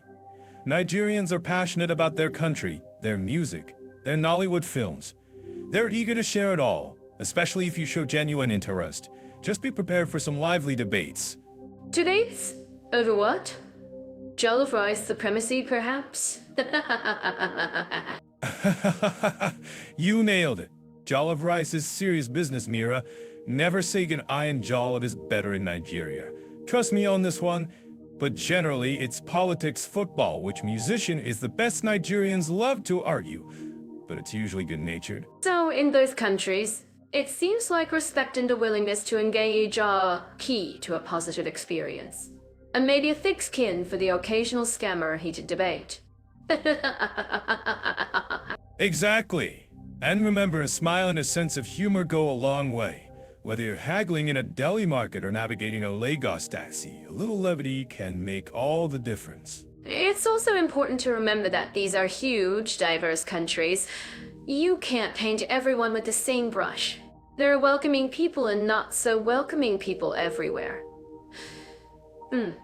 True. Someone in Mumbai might have a different attitude than someone in a remote village in Relaxation. Same with Lagos versus some small town in the Nigerian countryside. Gotta be open-minded and adaptable. If someone's planning a trip to India or Nigeria, what's your top tip for navigating the hospitality scene? My top tip for Nigeria. Learn a few basic phrases in the local language, dress respectfully especially when visiting religious sites, and be prepared to negotiate prices. And try the SUI spicy grilled meat. You won't regret it. And for India, I'd say embrace the chaos. Be patient, things rarely run on time, and don't be afraid to ask for help. Most Indians are happy to assist a lost or confused tourist. Oh, and always carry hand sanitizer. Good call on the hand sanitizer, Mira. So, overall, both India and Nigeria offer unique and rewarding experiences for those who embrace the local culture and show genuine respect. Just be prepared for a few bumps along the road. Agreed. Pack your bags, learn a few phrases, and get ready for an adventure. Who knows? You might just find yourself invited to a wedding feast or a lively jollof rice debate. Ooh. And if you end up starring in a Bollywood dance number or winning a jollof rice cook-off, be sure to send us the video. Maybe jet off I will sponsor your trip. Speaking of videos, if you're watching this on YouTube, let us know in the comments if you've had any amazing or hilarious experiences with hospitality in India or Nigeria. Yes, share your stories. We love hearing from you guys. And if you enjoyed this comparison, give us a like and subscribe for more travel insights and comedic adventures. Wow. And don't forget, all this information and more can be found on Jet Off AI, your ultimate travel guide. Indy, thanks for tuning in, folks. Until next time, keep exploring and keep laughing. Okay, Leo, so let's talk tech. India versus Nigeria, who wins the internet race? Mira, it's not the Tech Olympics. But yeah, comparing India and Nigeria's digital scene should be pretty interesting, like comparing chai too. Well, whatever the equivalent is in Nigeria. What do they drink a lot of? It's made from hibiscus flowers and it's delicious, that I have no idea if it tastes anything like chai. But what I do know is that Nigeria is the largest economy in Africa. Anyway, let's dive into connectivity. What's the story on the ground? Right, Mira. Well, India's got a huge head start with its massive IT sector and growing middle class all clamoring for the latest gadgets. Wow. But then again, massive population and not so massive infrastructure, and what happens? Chaos. Chaos is putting it mildly, Leo. India is known as one of the world's fastest growing digital economies, but infrastructure challenges? Whoa, they are real and they are many. No kidding. Rural areas struggling with basic connectivity and slow speeds. Makes streaming Bollywood movies a bit of a gamble, right? Nigeria, on the other hand, has made great strides in mobile penetration. There is this huge number of people skipping fixed line infrastructure and jumping straight to smartphones and mobile internet. Boo. True, Mira. But while Nigeria boasts impressive mobile usage, the actual internet speed can be, let's just say, African time, shall we? It's like they have super fast phones on roads that are permanently under construction. Oops. You're going to have to stop with the zingers if you want people to watch us on YouTube. Point taken. But speaking of construction, what about digital innovation? Any cool stuff coming out of either country? India's got a whole startup scene buzzing with innovation, especially in fintech and e-commerce. And they're all on jet off AI looking for what exactly? They're always coming up with new apps and digital solutions. Yeah, India's startup scene is exploding, but Nigeria's got its own flavor, focusing on solutions tailored to local needs. Totally. But who is able to use all this tech? What about accessibility and affordability? This podcast exists because of Jet Off AI? What can we tell the listeners about the other podcasts there? Well, India's made data incredibly cheap, thanks to fierce competition among telecom providers.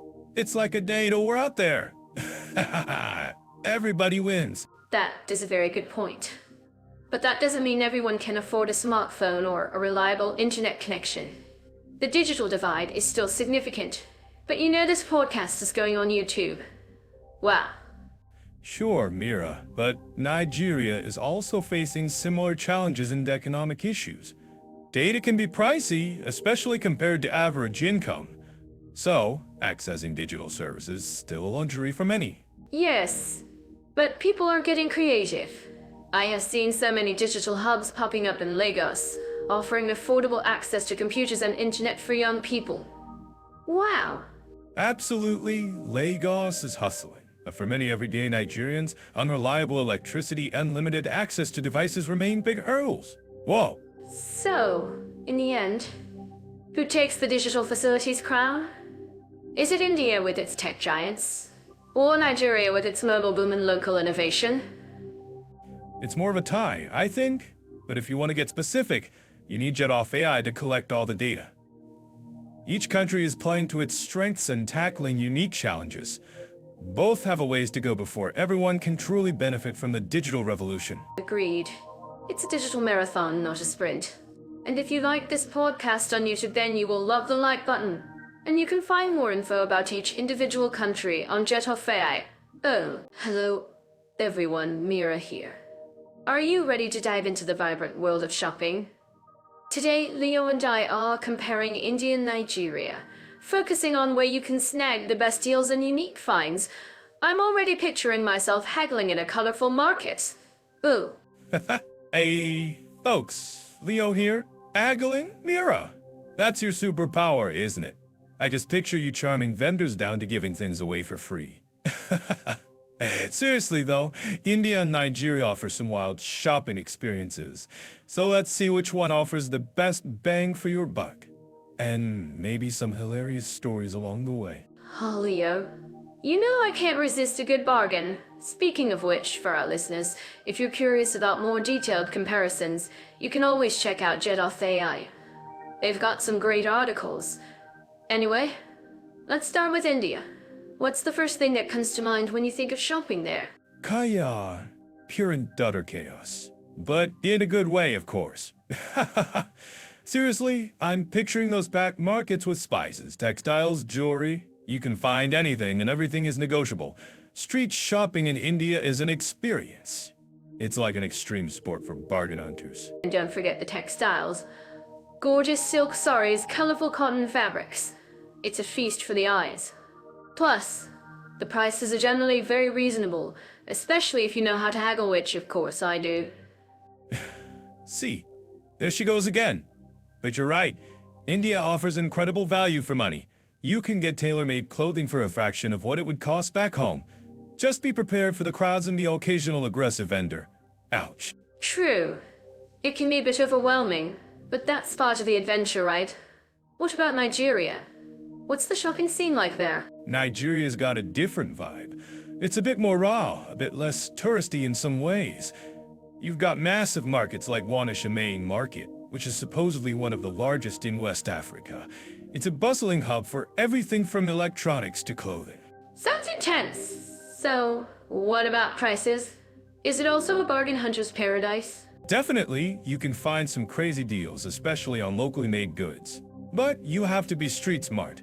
It's not quite as developed for tourism as India, so you need to be prepared to navigate a bit more on your own. And as Jet Off AI always points out, Safety is always key. Are there any specific items that Nigeria is known for? African prints, definitely. Ankara fabrics are gorgeous and vibrant. You can also find some amazing wood carvings and leather goods. And don't forget the music in Nollywood movies. They make great souvenirs. Sounds like a cultural treasure trove. But what about quality? Does it compare to India? That's where it gets tricky. In India, you can find both really cheap stuff and high-quality artisanal products. Nigeria, it can be a bit more hit or miss. You really have to examine things carefully before you buy them. But that's part of the fun, isn't it? True. It's all about the thrill of the hunt. But what about shopping malls? Do they exist in Nigeria? Absolutely. Lagos has some pretty modern shopping malls with international brands and air conditioning. It's a completely different experience from the markets. But expect to pay more for those imported goods. It's all about where you get the best value for your money. You can like this on YouTube if you want. It's a mix of traditional and modern shopping experiences. Which one do you think offers a better overall price-performance balance? It's a tough call. India probably has a slight edge because it's a bit more geared towards tourism and offers a wider range of options from super cheap to high-end. But Nigeria can be incredibly rewarding if you're willing to put in the effort to find those hidden gems. I think it depends on your priorities too. If you're looking for convenience and guaranteed quality, India might be the better choice. But if you're after a more authentic, adventurous experience and are willing to take a few risks, Nigeria could be the winner. What do you guys think? Share your thoughts in the comments section. Exactly, folks. And hey, if you're enjoying this comparison, give us a like and subscribe. It helps us keep the coffee flowing, which Mira clearly needs to fuel her haggling addiction. Hey, I resemble that remark. But seriously, we'd love to hear about your shopping experiences in India and Nigeria. Any tips or funny stories? Share them below. Indeed, friends. We'll also cover this topic on Jet Off where you'll get more info. And remember, wherever you go, shop responsibly. And always haggle a little. Happy shopping, everyone. And don't forget to check out Jet Off for more travel tips and comparisons.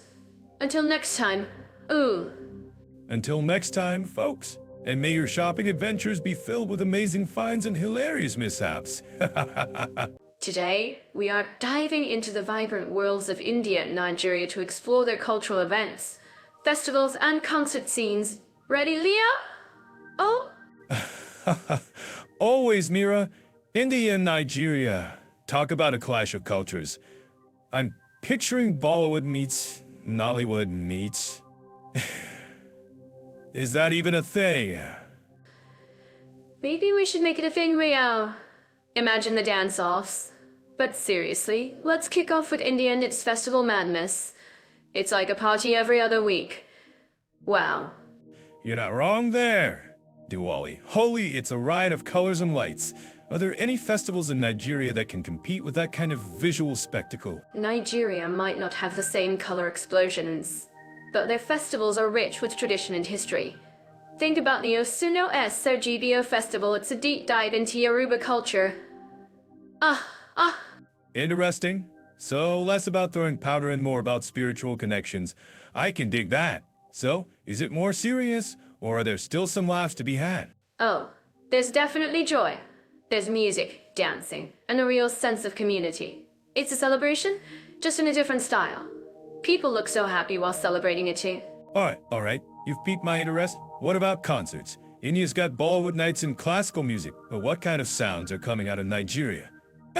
Nigeria's music scene is exploding right now, Leo. Afrobeat is taking over the world. From Burna Boy to Wizkid, these guys are headlining international festivals. Wow. Oh, okay. Afrobeat is legend. I've seen those guys live. The energy is insane. Does India have anything that can match that kind of global appeal? Ramon, who's a total legend. And Bollywood music is huge. But it's more regional. Afrobeat is truly a global phenomenon right now. So, Nigeria's got the global stage, but what about local traditions? Are there any unique Nigerian music styles we should know about? Gujo music, high life. Fujinis are the sounds of Nigeria's past and present. They're super danceable and tell incredible stories about Nigerian life. Alright, you've convinced me Nigeria's got the beats. Let's talk logistics. Are these festivals and concerts easy to access for tourists? Both countries can be a bit challenging to navigate, but that's part of the adventure. Do your research, book in advance, and be prepared for crowds. It's worth it to see this kind of stuff. Good point. Any tips for staying safe at these events? I'm guessing pickpockets and crowds are a universal issue. Keep your valuables close, stay aware of your surroundings, and trust your gut. And most importantly, stay hydrated. It can get hot out there. Wow. Solid advice. So if someone's planning a trip specifically for the cultural events, which country would you recommend? If you want color and spectacle, India's the place. If you want infectious rhythms on deep traditions, head to Nigeria. But seriously, who says you can't do both? True that. Both India and Nigeria have so much to offer in terms of cultural events, festivals, and concerts, a feast for the senses. Whether it's dancing at a ball and bash or grooving to alphabet tests, you're guaranteed an unforgettable experience. Oh, So pack your bags, grab your dancing shoes, and get ready to immerse yourself in the vibrant cultures of India and Nigeria.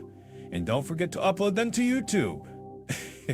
and when you do, tag us so we can see the fun you're having. Also, share your experiences with us and others at JetOffAI. On that note, if you liked today's discussion, be sure to hit the like and subscribe button, and we'll catch you in the next episode. Bye for now, everyone. And remember, keep laughing. All right, let's dive into 24th. Opportunities and ease of learning the local language in India and Nigeria. I mean, Namaste and Ikaro aren't exactly tongue twisters, but how easy is it really to pick up Hindi, Igbo, or Yoruba? Easy? Mira, after trying to order street food in Mumbai, I almost ended up adopting a cow. Seriously, with so many languages, where do you even start? Is there a Hindi for dummies? Or am I doomed to just point and grunt forever? First off, pointing and grunting is a universal language, Leo. But yeah, India has what? 1 billion languages? Hindi's a big one, but English is pretty widespread too, right?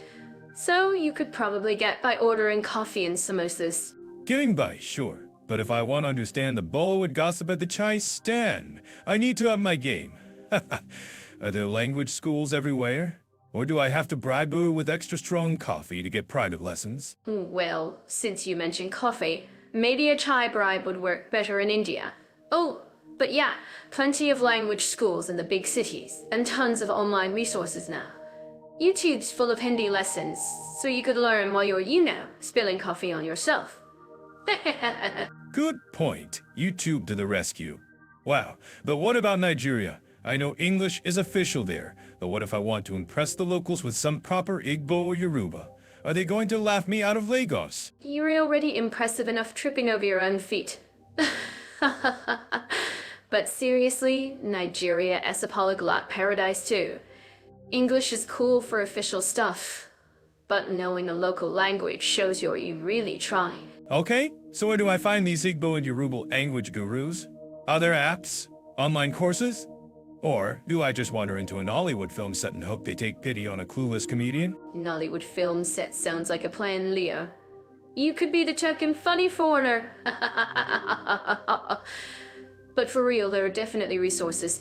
Check out JetOffAI, they might have some leads on language learning platforms tailored for expats in Nigeria. JetOffAI?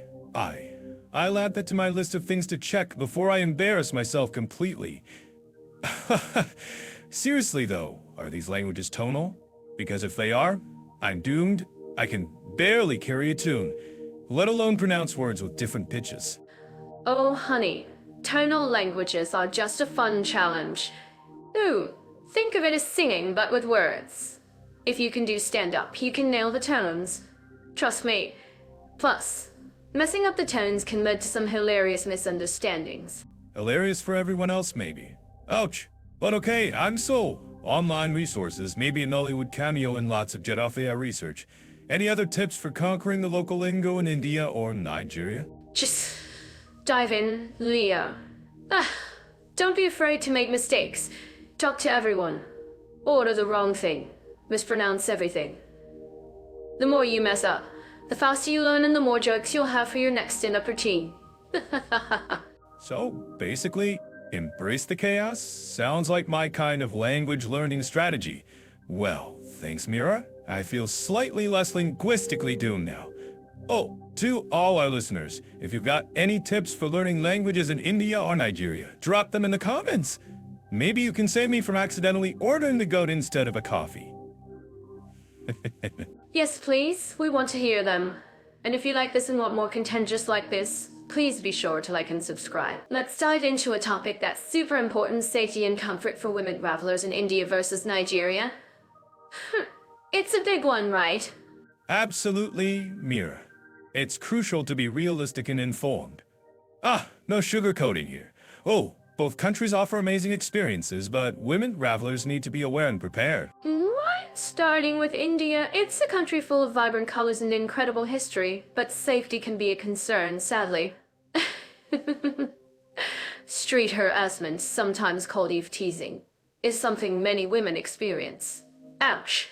It can range from stares and comments to unwanted touching. Yeah, those stories are unfortunately common. In crowded areas, especially in cities, it's often worse. Ouch. And it's not just foreign women, local women deal with it too. Oh, the stats from the National Crime Records Bureau can be pretty sobering. True, but it's not all doom and gloom. Wow. Many women travel safely and have amazing experiences. Dressing modestly, avoiding walking alone at night, and using reputable transportation are key. Exactly. And doing your research, reading blogs, and getting advice from other women who travel there is a must. Knowledge is power, as they say. And what about Nigeria, Leah? I know less about the specifics there. Well, Nigeria has its own set of challenges. Safety concerns can vary depending on the region you're in. Whoa, like India, it's a huge and diverse country. So, are there specific areas known for being more or less safe? Generally, major cities like Lagos and Abuja have a higher risk of petty crime, including pickpocketing and scams. Ouch! Some regions in the north have ongoing security issues that travelers should be aware of. So, checking travel advisories is a must, right? What about cultural attitudes towards women? It's a mixed bag. In some areas, traditional cultural norms can be quite conservative. No, women traveling alone might attract unwanted attention. Okay, so dressing respectfully and being mindful of local customs is extra important. Anything else women should know? Definitely avoid traveling alone in remote areas, especially at night. Using registered taxis or ride-charging apps is a good idea in cities. And always be aware of your surroundings. Sounds like both countries require vigilance and planning. Are there any specific apps or resources that can help? In India, the Safe Tipan app is popular. It provides safety scores for different areas based on things like lighting and the presence of people. Some ride-charging apps also have SOS features. What about Nigeria? There are a few local apps that offer safety tips and emergency contacts. It's also a good idea to connect with other travelers or expats online for up-to-date info. So, to sum it up, women can have incredible travel experiences in both India and Nigeria, but they need to be well informed and take precautions. Wow. Precisely, Mira. A little bit of preparation can go a long way. And remember to trust your gut. If something feels off, don't hesitate to remove yourself from the situation. So Leo, shall we dive into the tangled world of laws, rights, and freedoms in India and Nigeria? It's like comparing Bollywood dance numbers to Afrobeat tests. Both have rhythm, but a very different vibe. Mira, you always find a way to make legal systems sound like dance-offs. But yeah, it's a serious topic, even if I'm picturing judges doing the Macarena.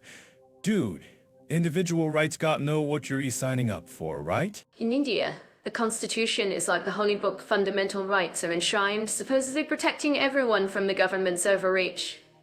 But reality, sometimes it feels more like a suggestion box. Nigeria has got its own version of that holy book, promising similar goodies. The problem?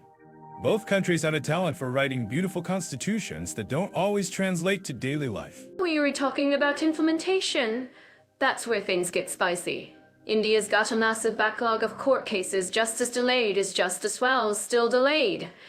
It's like waiting for your chai to cool down, but it never does. Nigeria's not exactly Speedy Gonzales either, my friend. Corruption and inefficiency clog up the courts, making it tough to get a fair shake, especially if you're not connected. Ouch. Wait, there's more.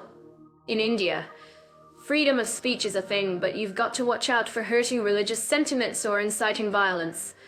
It's a tightrope walk on a unicycle. Whoa! Ah, yes. That good old reasonable restrictions clause. Nigeria has got similar landmines. You can speak your mind, but don't you dare criticize the government too loudly or offend anyone's religion or ethnicity. Speaking of religion, India's secular on paper. But religion is a big part of public life. You can't escape it, and sometimes it influences legal decisions. It's like trying to find a vegetarian dish at a kebab festival. Nigeria is a cocktail of religions, Christianity and Islam mostly. You can imagine the tensions. Sharia operates alongside secular law in some northern states. Dude, what a legal headache. Oh, here's a curveball in India. Marginalized groups often face discrimination despite constitutional protections. Caste, religion, gender the usual suspects. It's a social battle fought within the legal system. Aha! Nigeria's got its own set of societal hurdles. Tribal affiliations, regional biases, and plain old corruption stack the deck against certain groups. Whoa, it's like a game where some players get extra dice. But hey, it's not all doom and gloom. India has a vibrant civil society and a strong tradition of judicial activism. Sometimes the courts step in to protect people's rights. Wow. Nigeria's got some amazing activists too, fighting for human rights, environmental protection, and government accountability. These guys are the real heroes. Let's see. What else access to justice? In India, if you're equal, good luck navigating the legal maze. Legal aid is available, but it's often under-resourced and hard to find. Ouch. Nigeria is the same story. Poverty is a huge barrier to accessing justice. If you can't afford a lawyer, you're basically at the mercy of a system. Overall, it's your take. Are we talking about systems that are fundamentally flawed or just works in progress? Let's ask our Gen Alpha AI listeners which do they prefer. Dude, they're both complicated, imperfect, and works in progress. Paper versus reality, the gap is pretty huge. Gotta stay informed, gotta fight for your rights, and gotta hope for the best. Okay, yeah. Let's jump into topic 27, spa, healthy living, and relaxation opportunities. Comparing India and Nigeria. Ready to find our Zen? Zen? Me? Mira, you know I achieve Zen by finding the most absurd street food stall. But alright, India and Nigeria it is.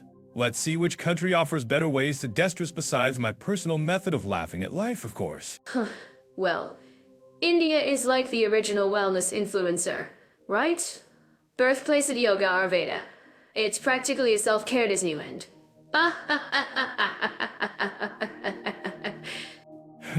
True, India definitely has a head start. But Nigeria's got its own chill vibes. Think serene beaches and traditional healing practices. Don't underestimate the power of a good Nigerian jollof rice nap. Is that even a thing?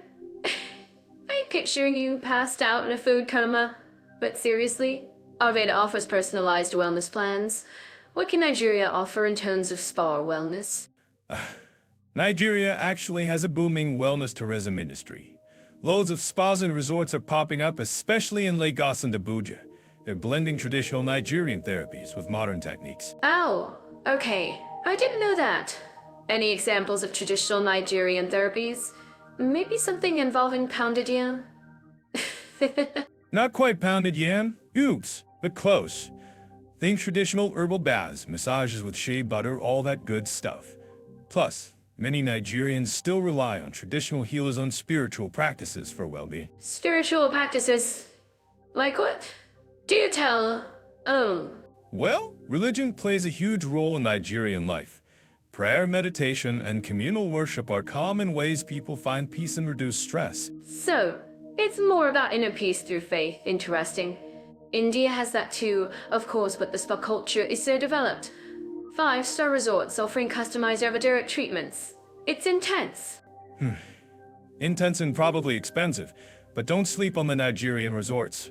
Many offer holistic wellness packages that include fitness programs, healthy eating, and relaxation techniques.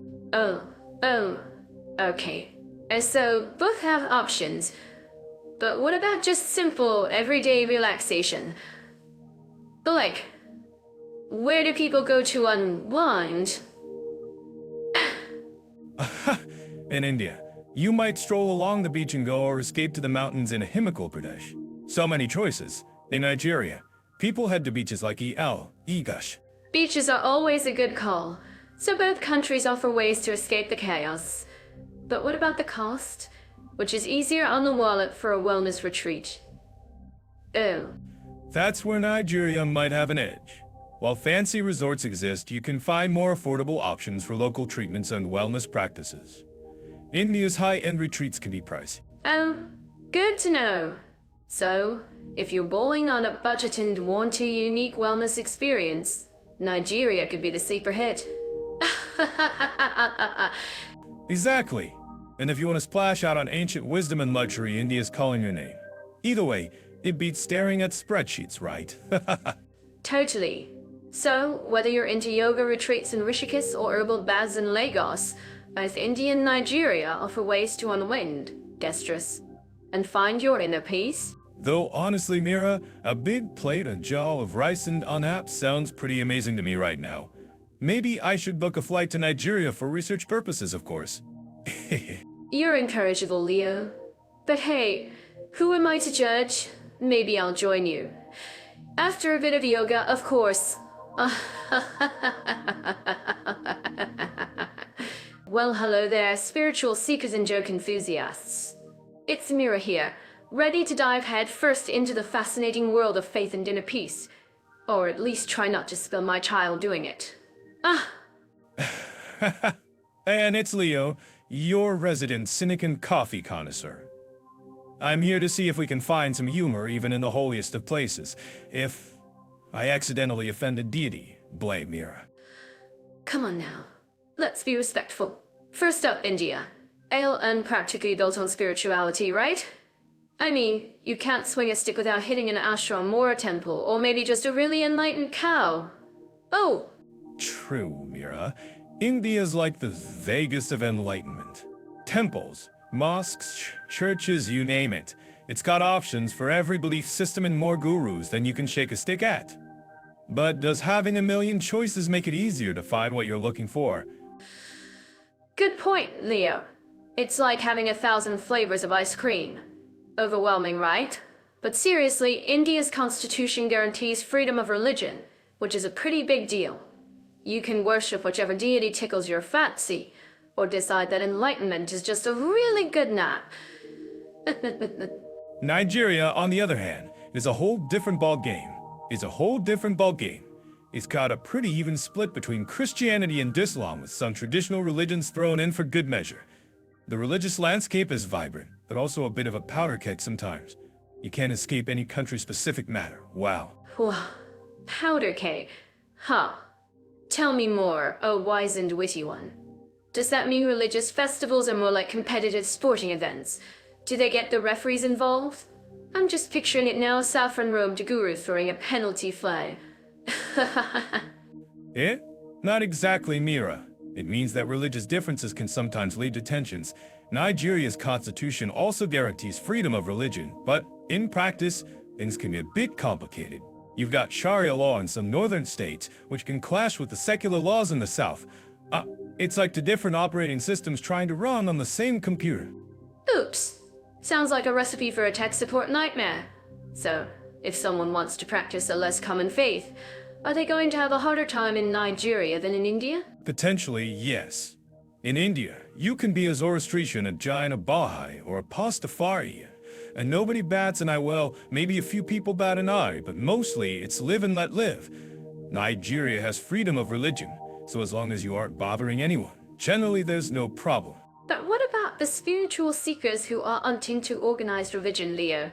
The ones who just want to find their inner zen while meditating in a cave or doing yoga on a mountaintop. Both countries offer that in spades, Mira. India's got the Himalayas, the Ganges, and a million secluded spots for contemplation. Nigeria has its own natural beauty, from Yankari National Park to the rolling hills of the Mambille Plateau. It's just a matter of finding your own slice of serenity and avoiding the occasional monkey that wants to steal your snacks. I love it. I love it. So, if you are listening to this on YouTube, tell us which country would you choose for a spiritual journey? India with its ancient traditions, or Nigeria with its vibrant mix of faiths? Don't forget to hit that like button if you're enjoying our ramblings. And of course, for a more detailed breakdown, head on over to Jen Over Details. And don't forget to subscribe if you want to hear more of our irreverent takes on serious topics. Just remember, folks, finding enlightenment is a personal journey. Whether you find it in a temple, a mosque, a mountaintop, or a really good cup of coffee, the important thing is to keep searching and maybe bring a monkey-proof snack bag. Okay, yeah.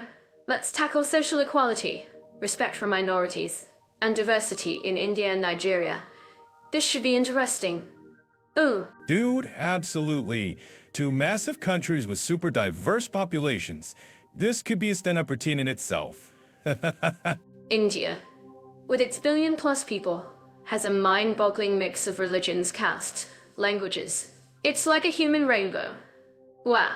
Yeah, but that rainbow has some shadows, right?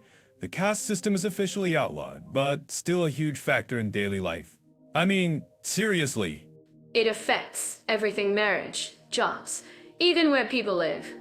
But there are also tons of activists and organizations fighting for equality. Good on them. Aha! Absolutely.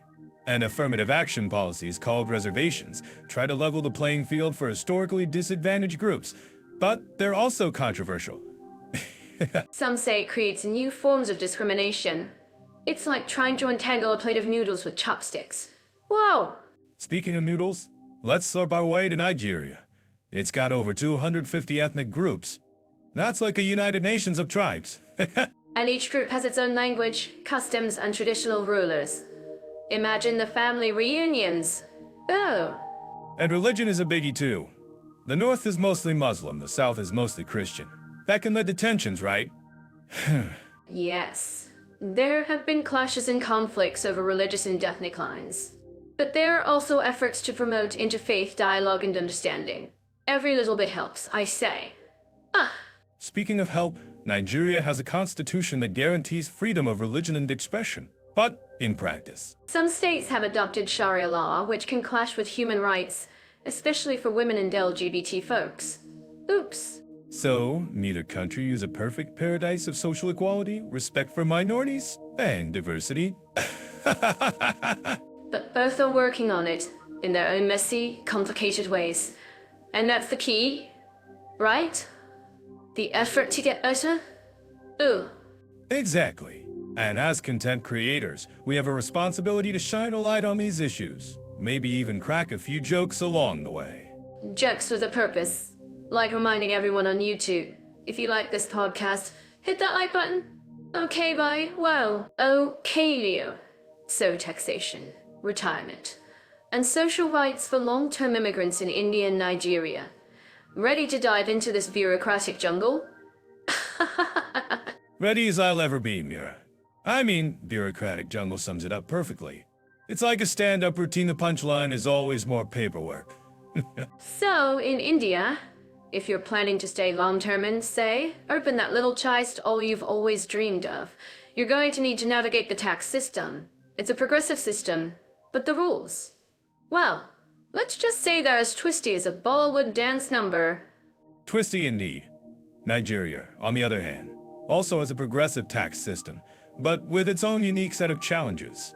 Think of it as trying to follow the plot of a Nollywood movie, unexpected twists, and some dramatic turns, and sometimes you're just left scratching your head. Scratching your head is right.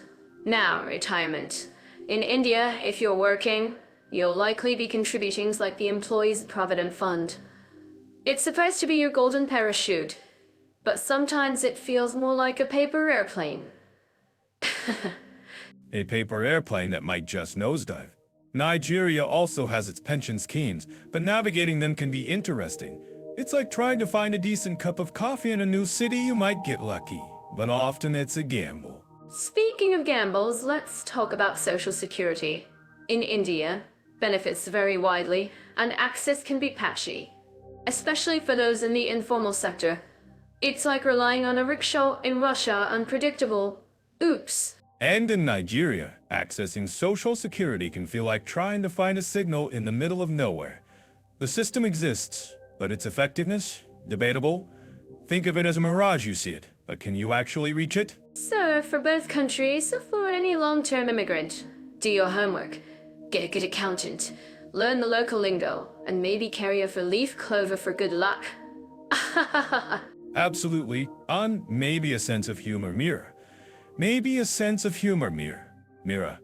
Because at the end of the day, laughter might be the best tax deduction of all. Plus, this episode is supported by JetOff AI, so folks who are planning to visit India or Nigeria can get useful information to plan their trips on JetOff AI and not be caught off guard in the face of bureaucratic hurdles. Absolutely, Leo. Before you pack your bags, before you book your flights, check out JetOff AI. Speaking of booking flights, don't forget to hit that like button and subscribe to our YouTube channel. It's free and it will give us the motivation to provide even more high-quality content. Now where were we? Oh, Leah. Let's talk about something really fun, specific interests.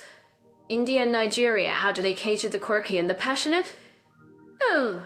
Mira, you know I love quirky. It's like asking, where can I find a group of people obsessed with competitive thumb wrestling?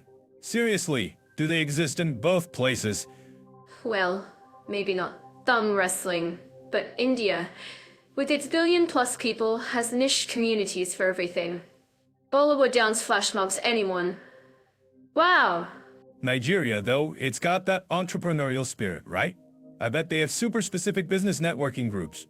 Lagos League of Left-Handed Lawyers, perhaps. Probably something like that. And India, think about the spirituality. Yoga retreats galore and meditation centers popping up everywhere. True, but Nigeria's got its own vibrant religious scene, megachurches, gospel choirs. I bet they have amazing spiritual retreats too, just with a different vibe. Ooh, gospel choir karaoke night? I'd go to that. But India also has a rich history of classical music and dance. There are classes and performances everywhere. Oh. Okay, but Nigeria is exploding with Afrobeats, dance classes, concerts. The whole scene is infectious. You can't help but move. Speaking of movement, India has a massive sports culture to cricket, obviously, but also kabaddi and other local games. Wow. Nigeria's football crazy though. The passion is intense, and they're getting into basketball too. They've got their own sporting heroes for sure. But what about really niche stuff? Like competitive birdwatching? Do either of them have that? Mira, you always come up with the weirdest examples. I bet someone in India is competitively birdwatching. It's a ban in India. It's a big country. True. In Nigeria, I bet they have incredible wildlife photography groups. The landscapes are stunning. Wow. Definitely. So both countries cater to a wide range of interests, but the specific flavor is very different, right? India's got the ancient traditions and the Bollywood glitz. Nigeria's got the Afrobeats and the entrepreneurial hustle. And for the culinary inclined, oh my god, think spicy bean jolly versus jollof rice. Food adventure, all the way. Now you're talking my language. Food, an interest I can get behind. So many interesting places exist that provide unique foods. Nigeria, for example, and its street food. In India, street food is an art form. Every city has its own specialty. Nigeria has its own art form from the way people dress, and their music, and even the things they post on social media, so rich in culture. Yes, a lot can be learned from both countries. We should encourage people to visit. Wow. It's true. The interest rate is crazy high on culture in these countries. Interest rates are something we know a lot about here at Jetofei. For anything travel, check out the site. We can provide value. Speaking of interest, if our listeners are still listening and haven't fallen asleep, maybe they like it. Yes, give it a like and follow us. It helps. If we upload it to YouTube, then please subscribe if you liked it. To summarize, both Nigeria and India are full of interested individuals and great things to discover. It's been another one for the books.